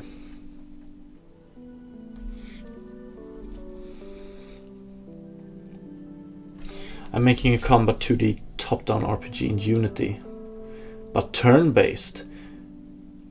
Nice. I fucking love turn-based stuff. How far along are you, cool game dev? Haven't really looked into any game engines. Some people even make their own. Yeah, I've been one of those people way back when. Started to make my own game engine, and it's too much work, man. Especially if you want to go 3D with, then you're gonna support importing and exporting, or importing from modeling softwares, and yeah, it's just too much. It feels like you could either go and make your own game engine, if you want to do a 3D game, that is, or you make a game. But I don't know.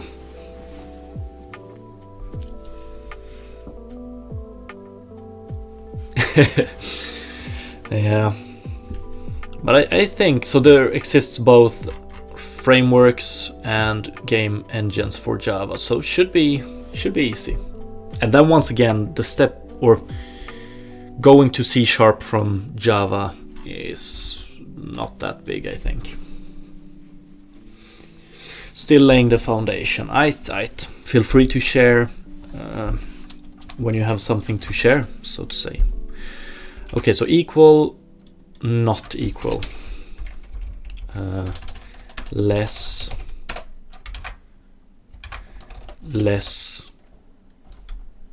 or equal. Greater and greater or equal.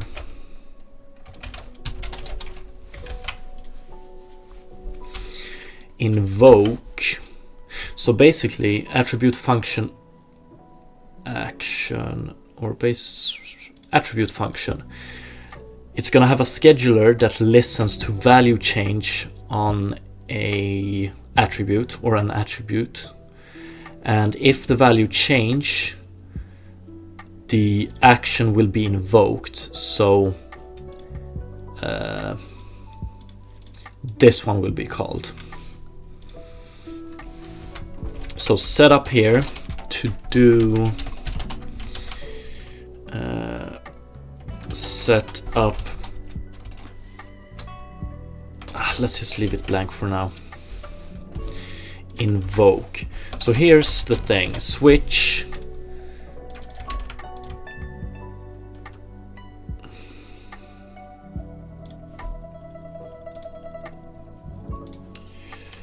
here I want to go serialize field private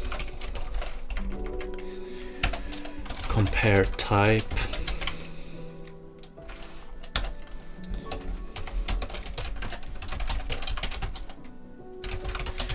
compare value.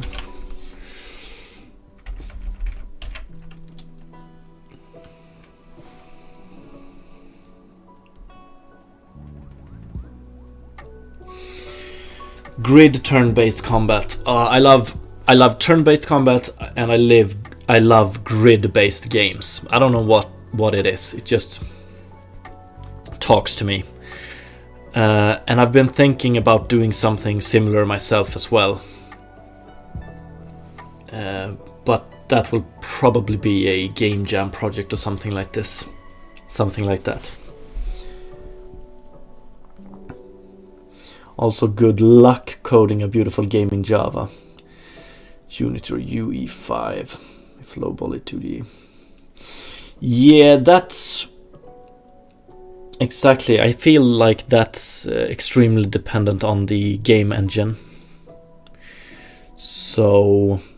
I don't know how the Java-based game engines, what kind of visual output they have. But yeah.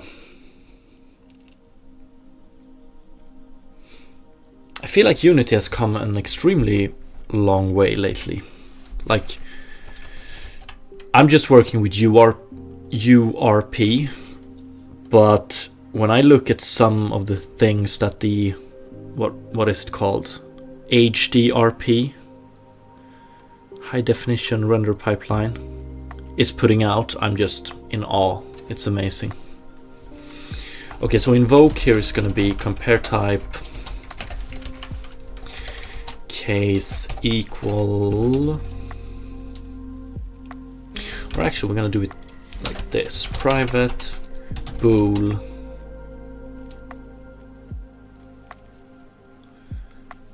compare, maybe return switch case equal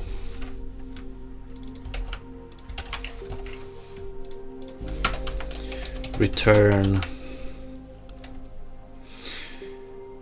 Oh yeah, I'm gonna do a few more things here. Okay, let's hear. Stardew Valley and Legend of Zelda with a lot of strategy from Final Fantasy. That sounds like a nice mix. And a big undertaking as well. Yeah, I feel like Unity is improving like on all fronts. Maybe too many fronts sometimes. But yeah, it's very nice. Funny enough, my end-year project is a grid-based roguelike tactical RPG. Nice, love it, love it.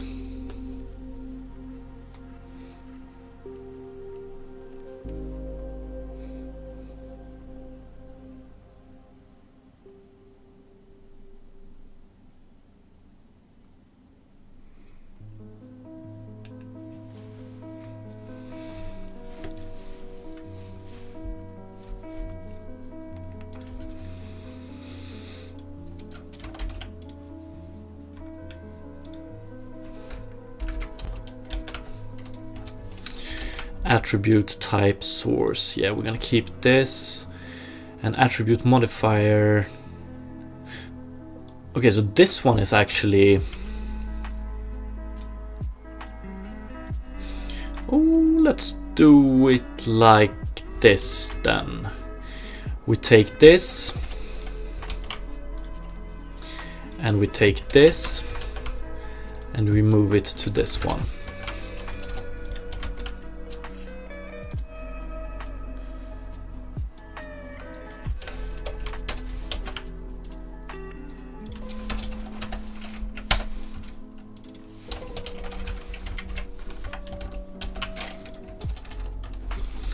If attribute type source, yes.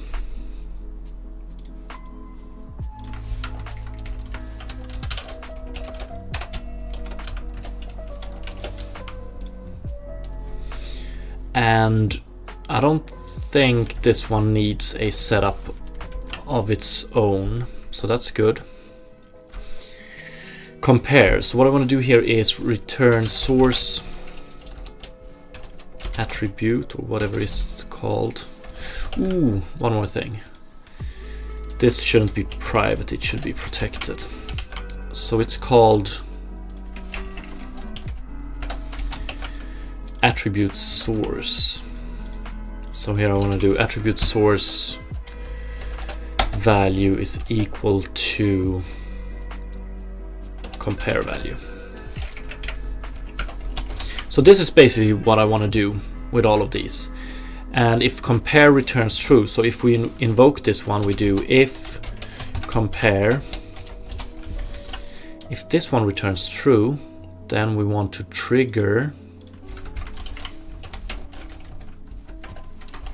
private, I think it's a Unity event to trigger.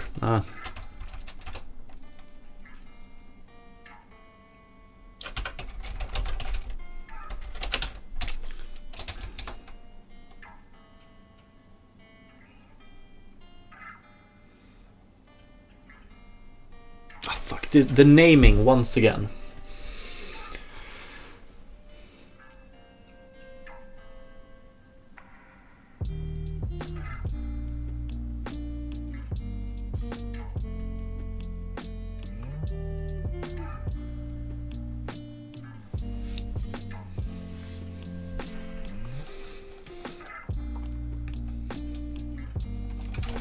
Let's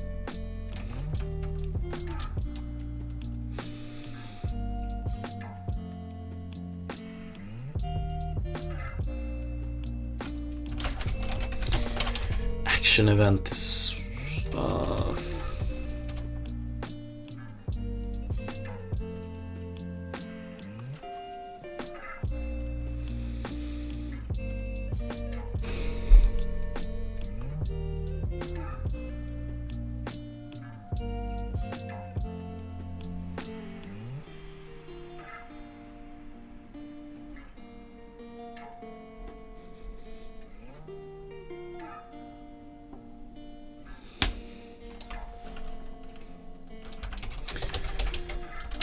let's just call it attribute event. But then again, attribute function action trigger.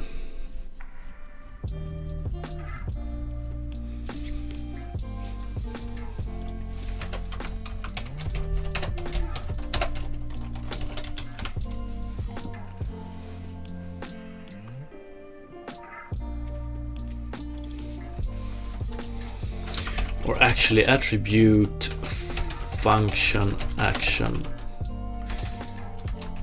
event.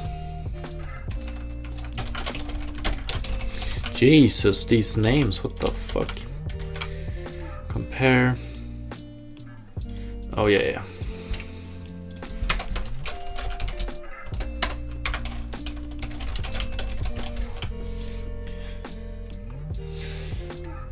I'm just gonna have to say, yeah, not having a deadline is as scary as having one for me. I agree with that statement, definitely.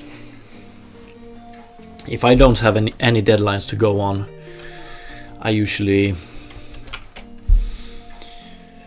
get lazy, or I spend way too much time perfecting small details that are unnecessary. Implement equatable. Let's see. I've done this. I could do, but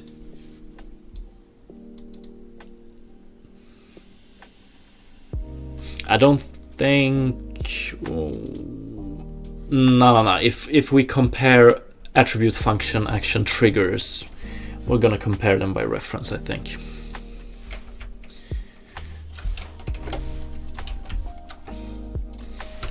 But I mean, this, what I'm implementing right now, these lines are just feels like this should be a quicker way to do this, but anyway, is not equal to compare value.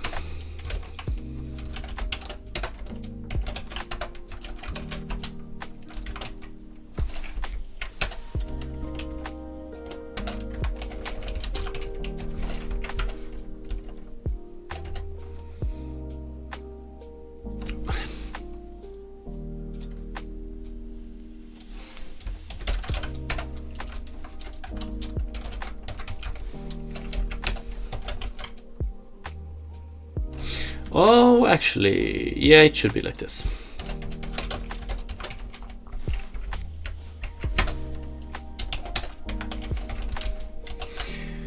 What's up, Woolly Dev? How are you doing today?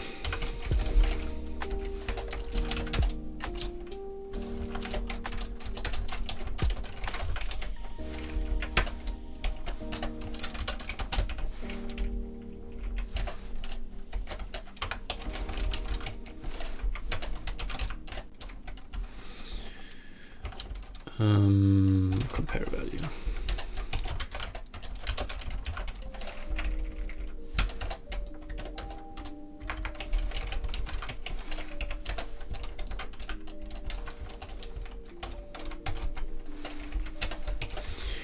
Okay, nice. And then we have the invoke here.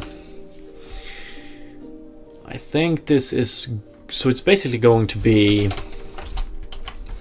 an attribute function has both a scheduler and an action. The scheduler is gonna lay and listen on an attribute. If the value of that attribute changes, this scheduler will invoke or will trigger, which will invoke this one, which will trigger this one. So it's going to be a chain of 2 triggers with the current implementation. But it's okay, I think. Then again, Unity event for scheduler, maybe overkill.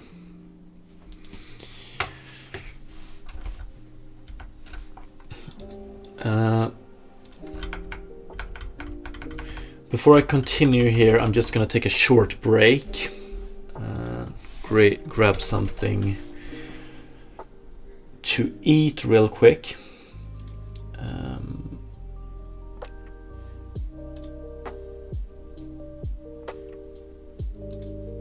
But it shouldn't take too long. So be right back, 5 minutes tops.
Okay, back. Let's see. I'm a little bit worried that this error shows up. Okay, this one might not be new, but we'd love for this one to stop appearing now. At least when we have not made any such changes in a while. Okay, but I think this is good. So now I want to try this. So there's a lot of things to try now when we have done all of these changes.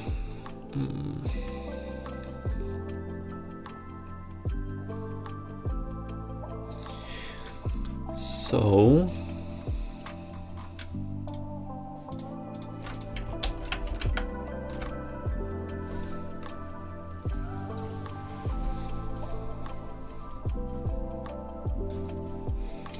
yeah, this is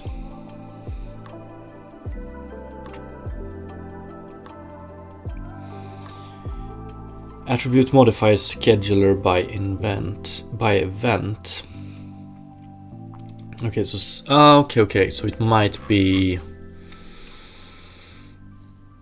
this list is empty, but it might be this one, and then we have attribute. Let's just reset this one. So hopefully shouldn't get that error anymore.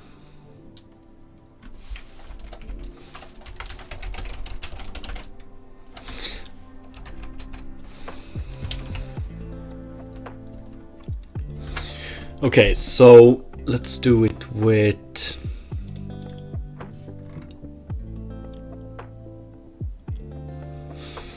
let's start easy by first body energy 10, player movement attribute modifiers 1, action here is not selectable right now because we need to serialize this, I think.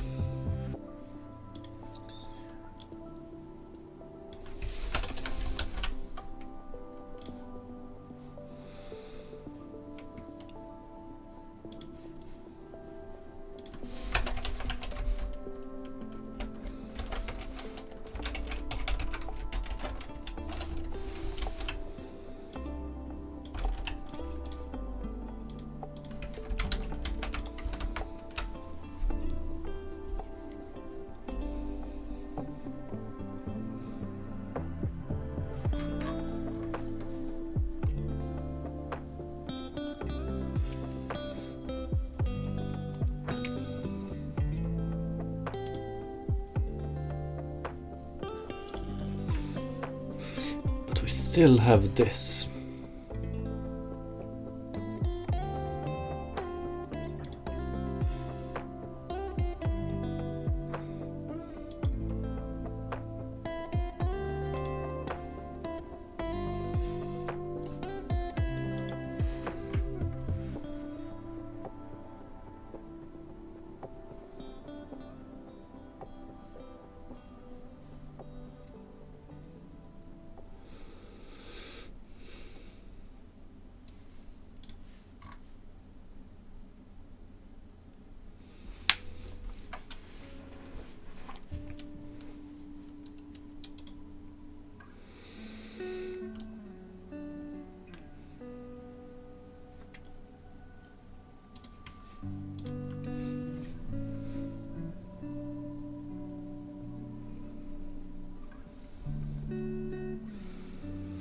Yeah, we still have these.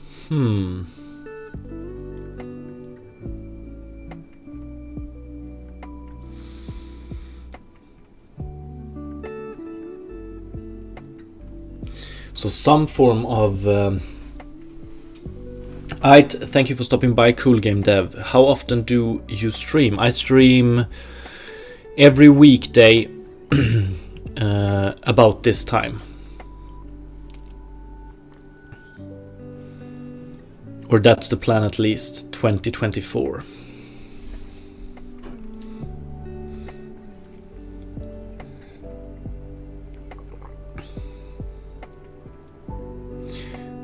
So every weekday, 9 a.m. Central European time is when I start, I think. Ferda, good morning. No, I'm doing this part-time.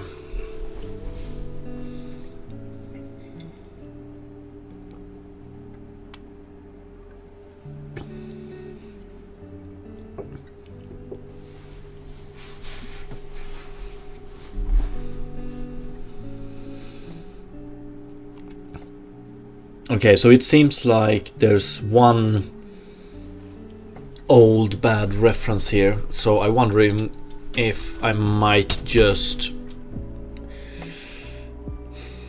restart Unity, see if that resolves it, because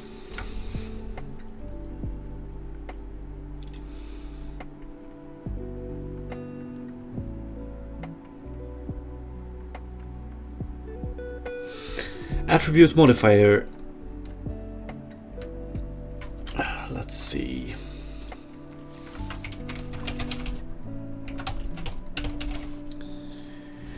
Why do we still have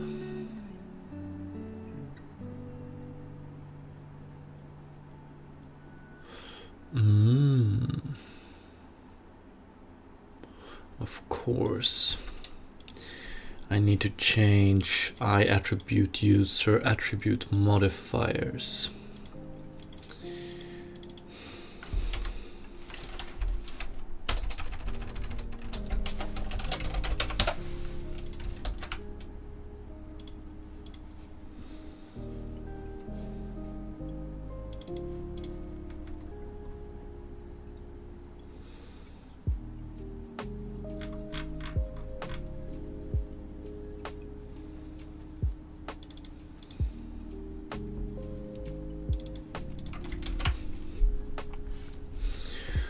Okay, attribute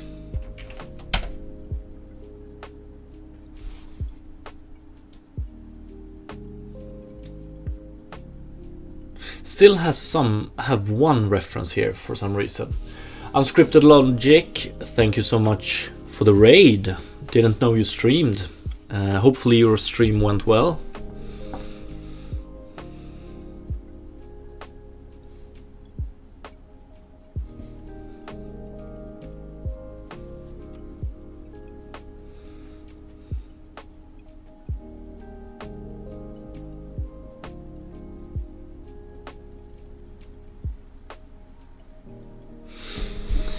Hello, how did your stream go, Unscripted Logic? And thank you for the raid once again.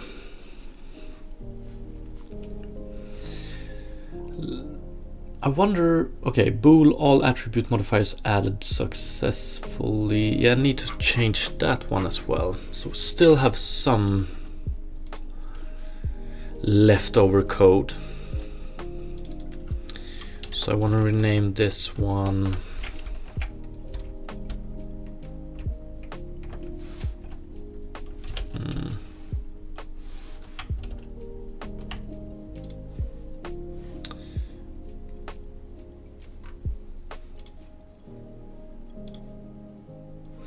Oh, one sec.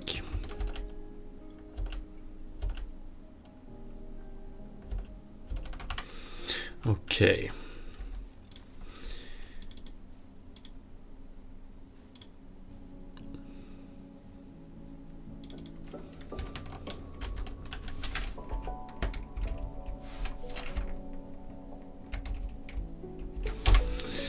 Fuck it, let's just do it the old way.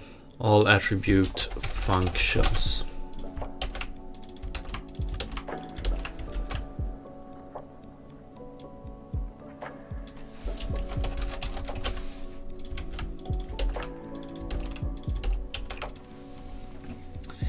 Doing all right? Nice to hear.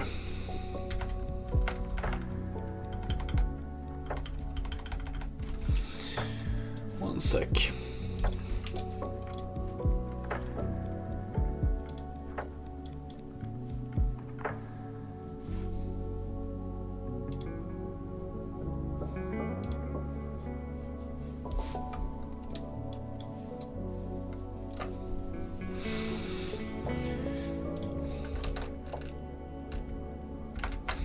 Do we have any other player movement?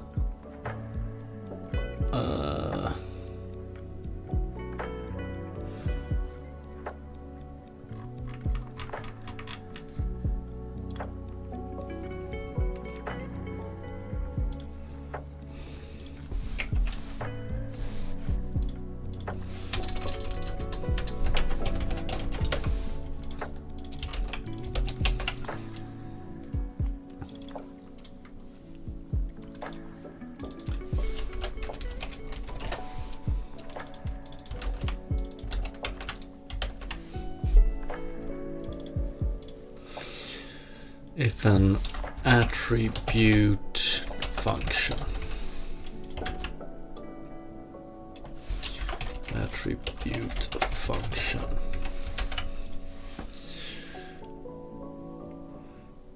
and then we have this one left.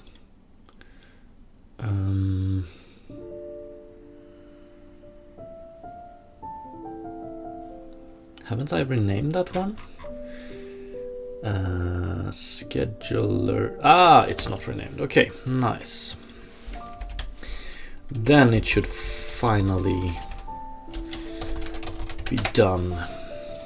The refactors. And hopefully that compiler or that issue won't trigger again.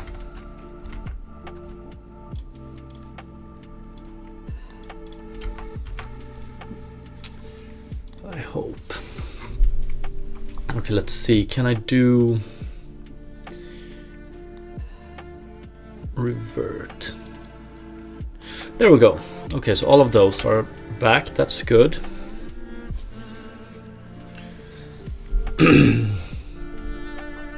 So let's set up first this character. So once again, body attributes energy, and now we're gonna add an attribute function. We actually have a header attribute modifiers here. That's not very nice.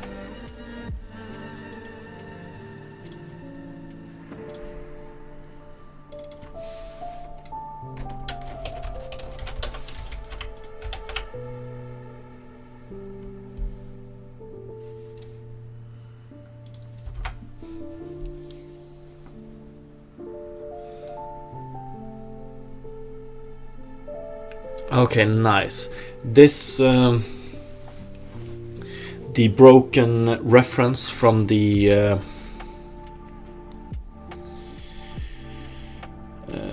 since from before the refactor seems to be solved now, so that's nice. Player movement, so attribute functions, want to add one here. Scheduler by time.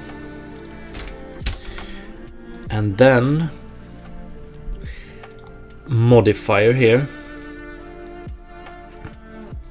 We don't care about source attribute, but we care about target, and that one is going to be energy.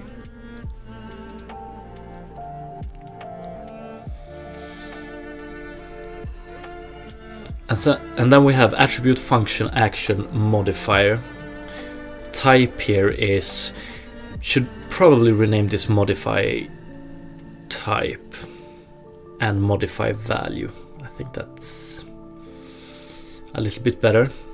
But then we can select subtraction and 1.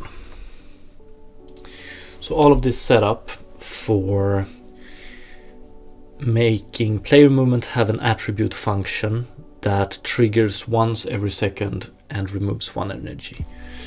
Been through this so many times now, it feels. Before I continue, let's just see if that works.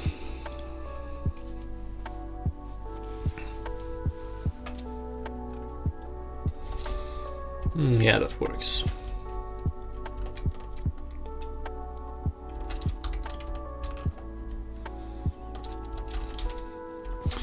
Beautiful. And let's reintroduce test consumable here then. Age attribute, taste attributes. attribute function. So this one is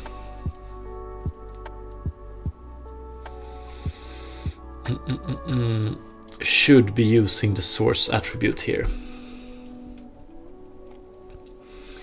So something like value here. I would like to do source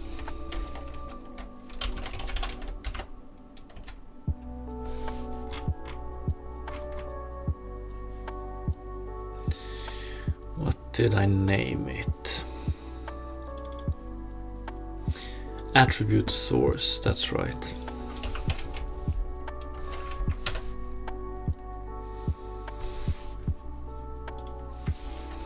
Okay, first of all, let's do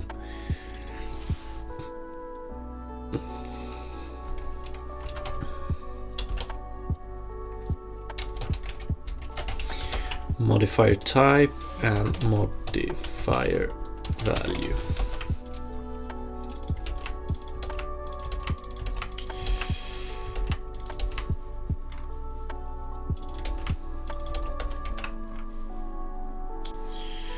And then I want to do something like this. Let's see. Let's remove that for now and do float value is equal to attribute source is equal to null. If so, just modifier value. Otherwise, attribute source dot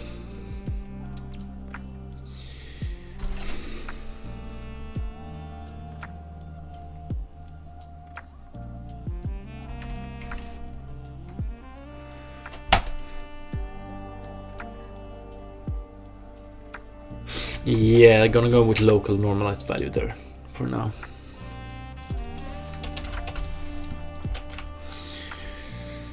Something similar here, but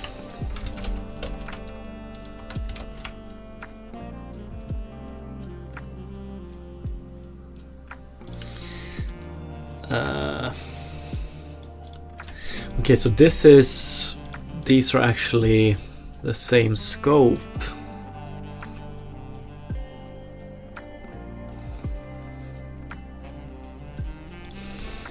And then I want to define it up here.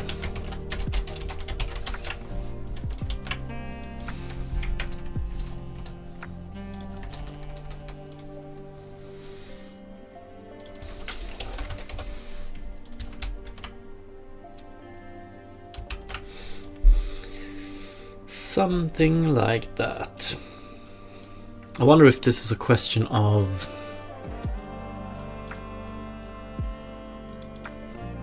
like, would I like to do this comparison and assignment based on rather would I like to do this comparison and assignment in every case here? I don't know.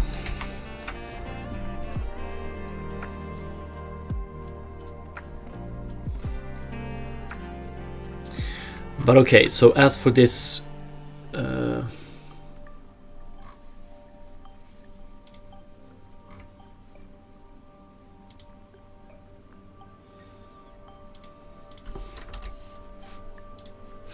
okay, so for this test consumable, attribute modifiers going to be 2, and the first one is gonna be not scheduler by event but by time, so very similar to the other one, the energy one, but this is gonna be age. Ooh. Yeah, probably gonna do that issue or that mistake a lot, but the target type is age and we want to add 1 to it every second. As for the other one, it's gonna be by event and we want to listen on age.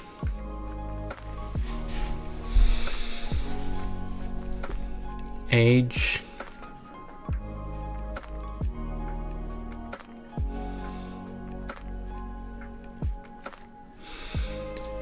And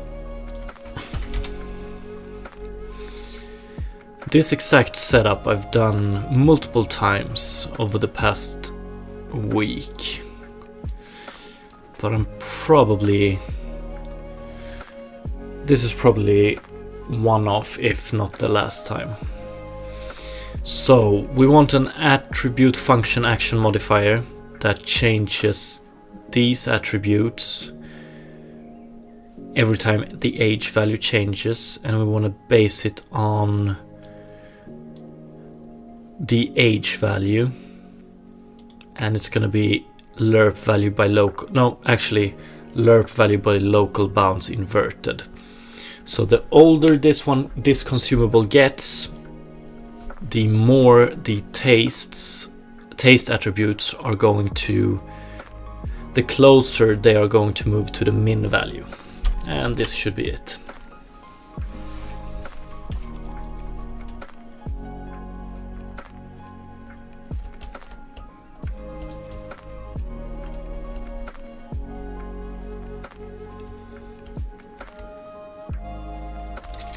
Okay, beautiful.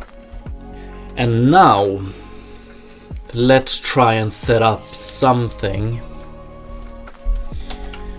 new. So I want to go to items, consumable instance.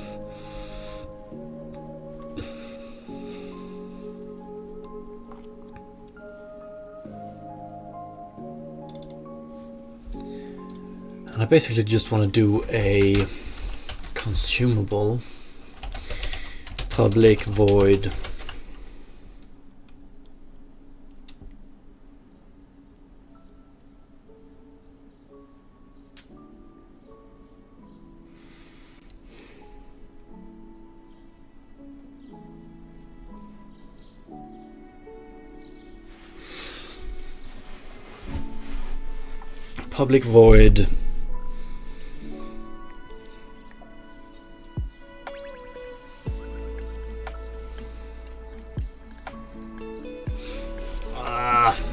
degrade. Let me see if I can find a better word for this.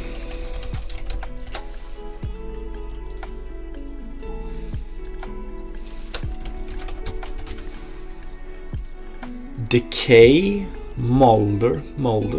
Decay might be best. So for now, let's do decay. Public void decay.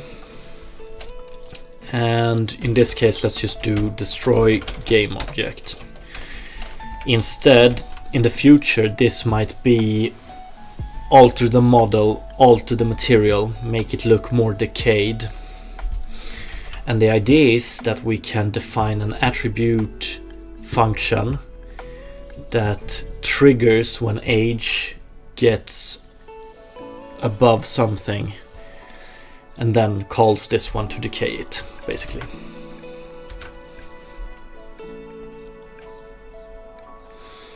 So that would look something like test consumable.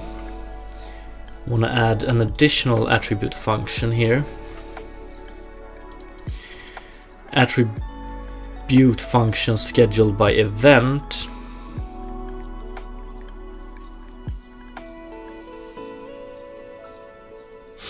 Let's see here.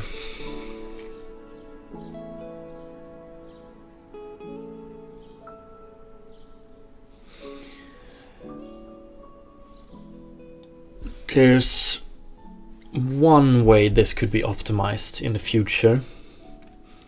So right now we're gonna have a scheduler, attribute function scheduler by event and its age. We already have one of these attribute function schedulers here.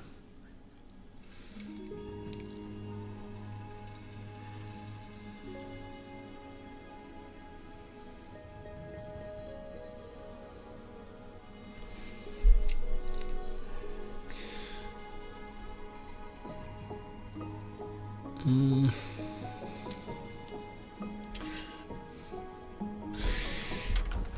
that could be something to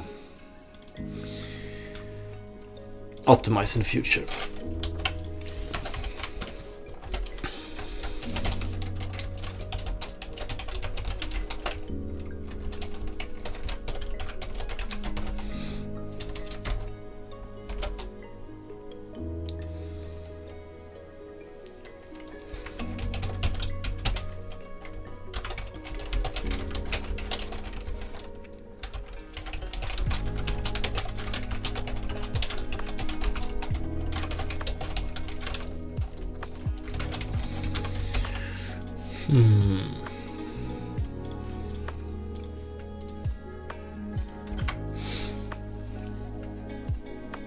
Anyway, for now, let's just stack it.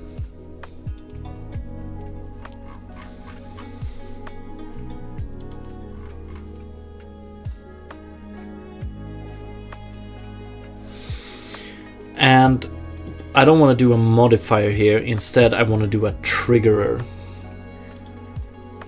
And source type is age.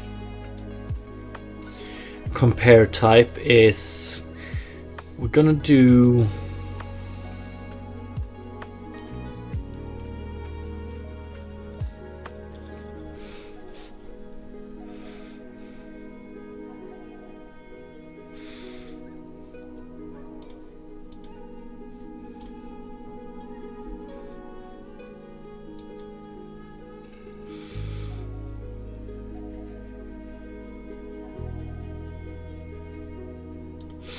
I would love to be able to, in some nice way, set up here, because I wanna tell it that I want this value to be compared with this value, basically.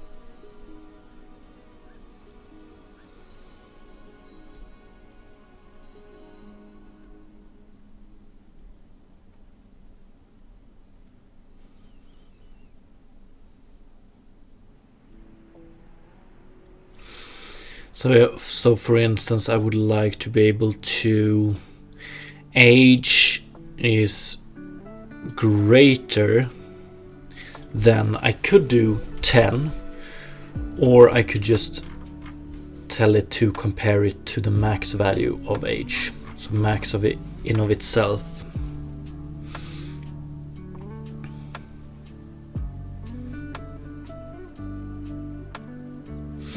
So maybe this should be compare function, then we have compare type.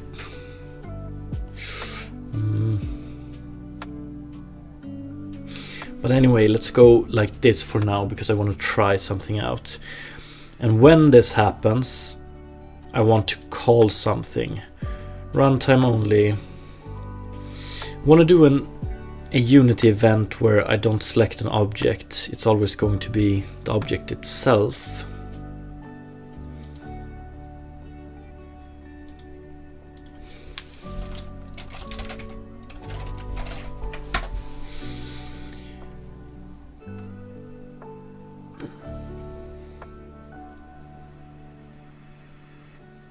Decay.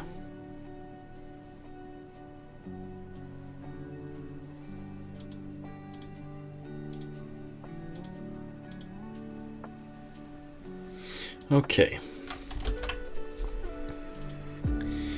So basically, element 2 here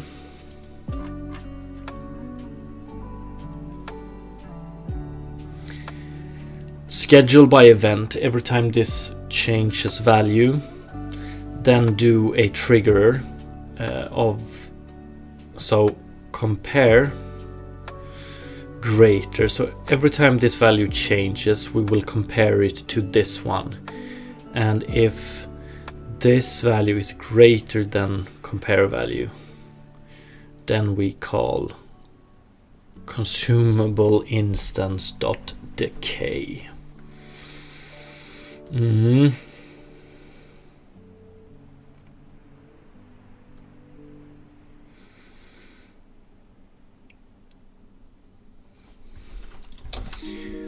So this one should basically disappear once the age is greater than 10. So not 10, but greater.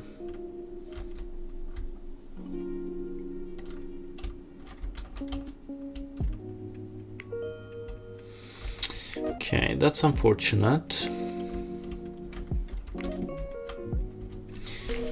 Or did I?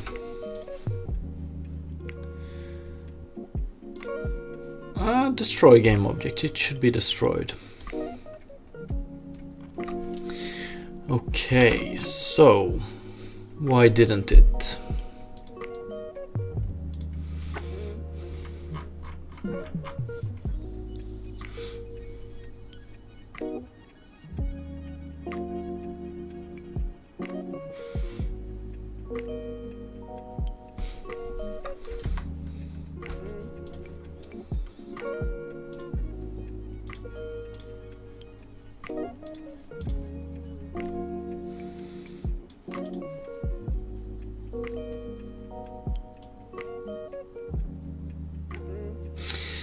I know.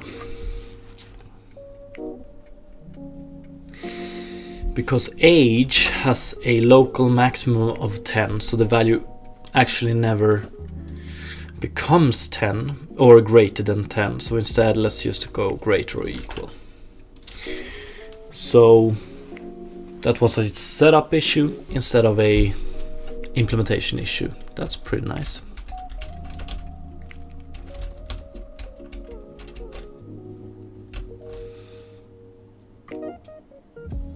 Nice. Need to handle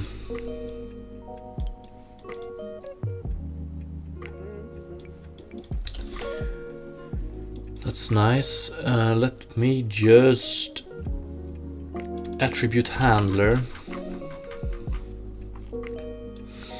Probably want to remove this one, so private void on destroy, whatever it's called.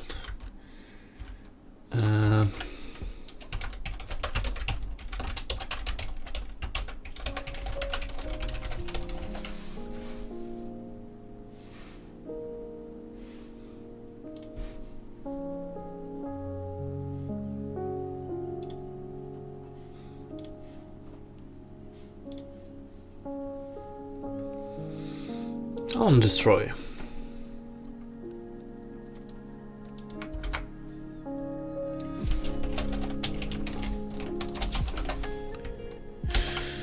Okay.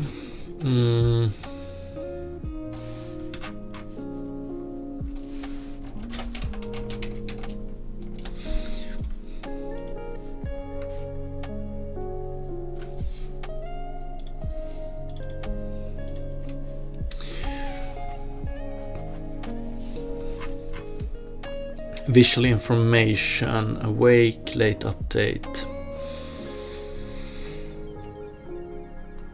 Do we have...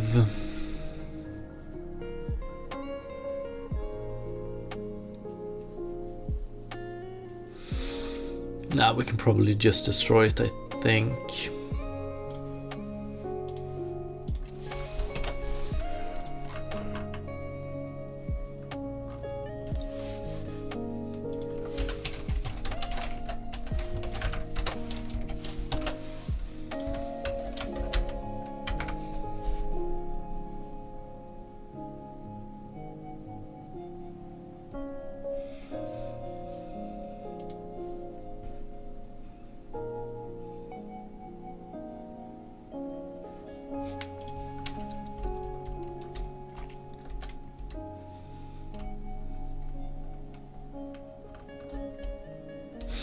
Okay, nice.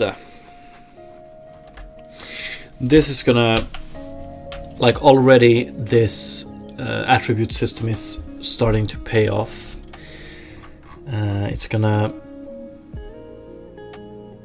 It's so nice to be able to set up how attributes change, affect each other, affect other things, just in the editor here.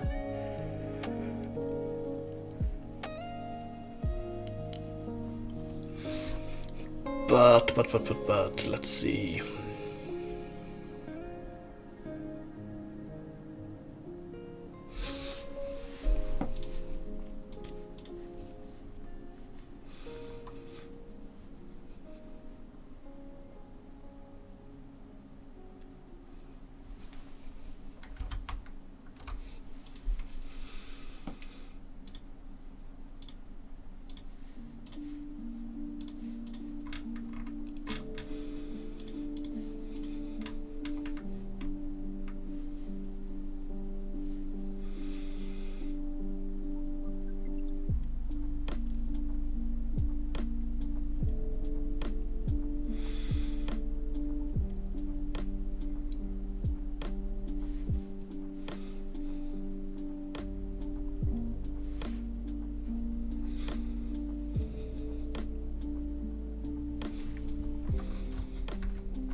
Okay, so now the question is what to implement next.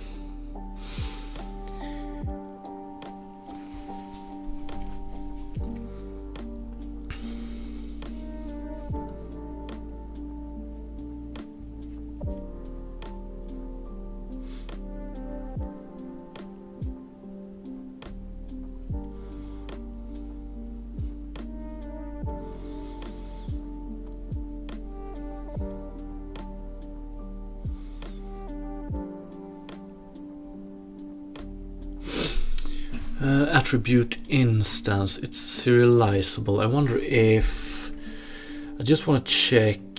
They are actually in a dictionary, right? In attribute handler. Would love to be able to see and maybe even alter them in the editor.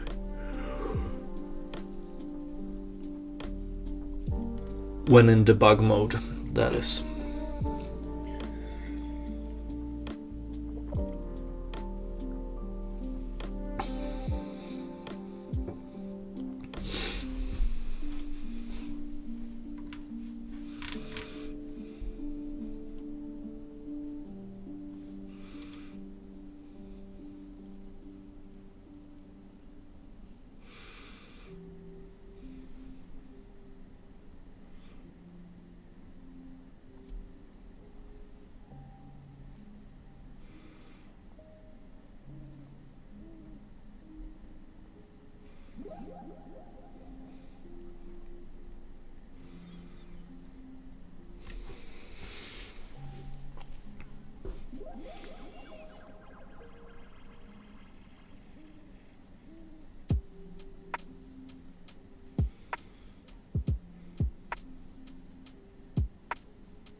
Or is it time to implement the attribute instance generator? I must just have to think here real quick how this one would work exactly.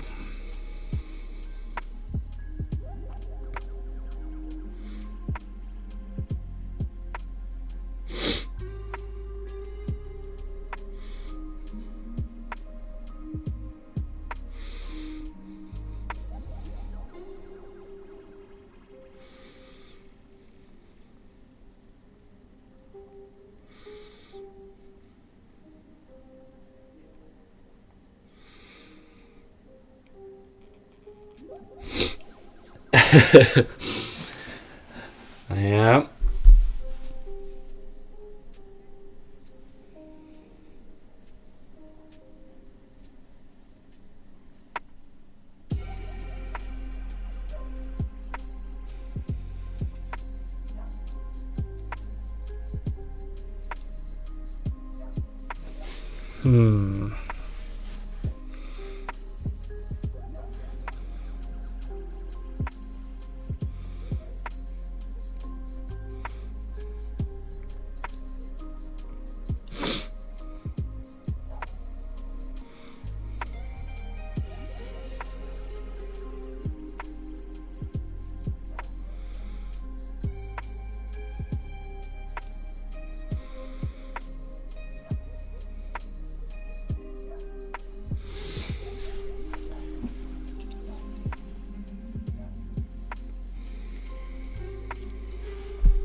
It all comes down to how I want to specify my objects later on. So,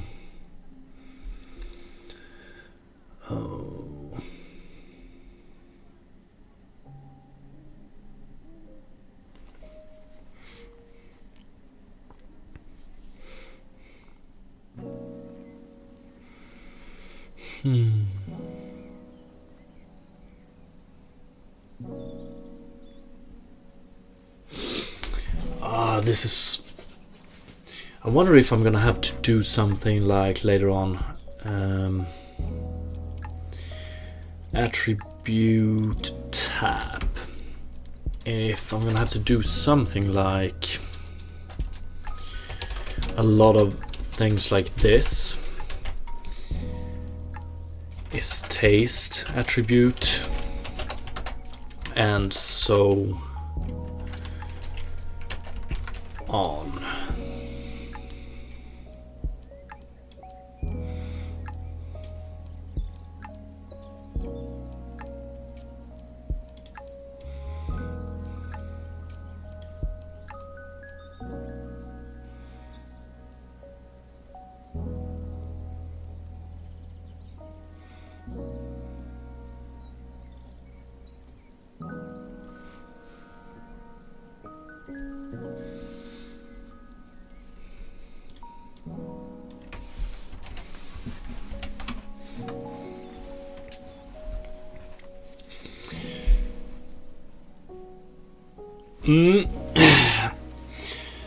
I'm thinking about calling it for today. The things I set out to do today went a little bit faster than I thought, so I just need to take a step back, go through what's planned and what I should implement next, and get back at it tomorrow.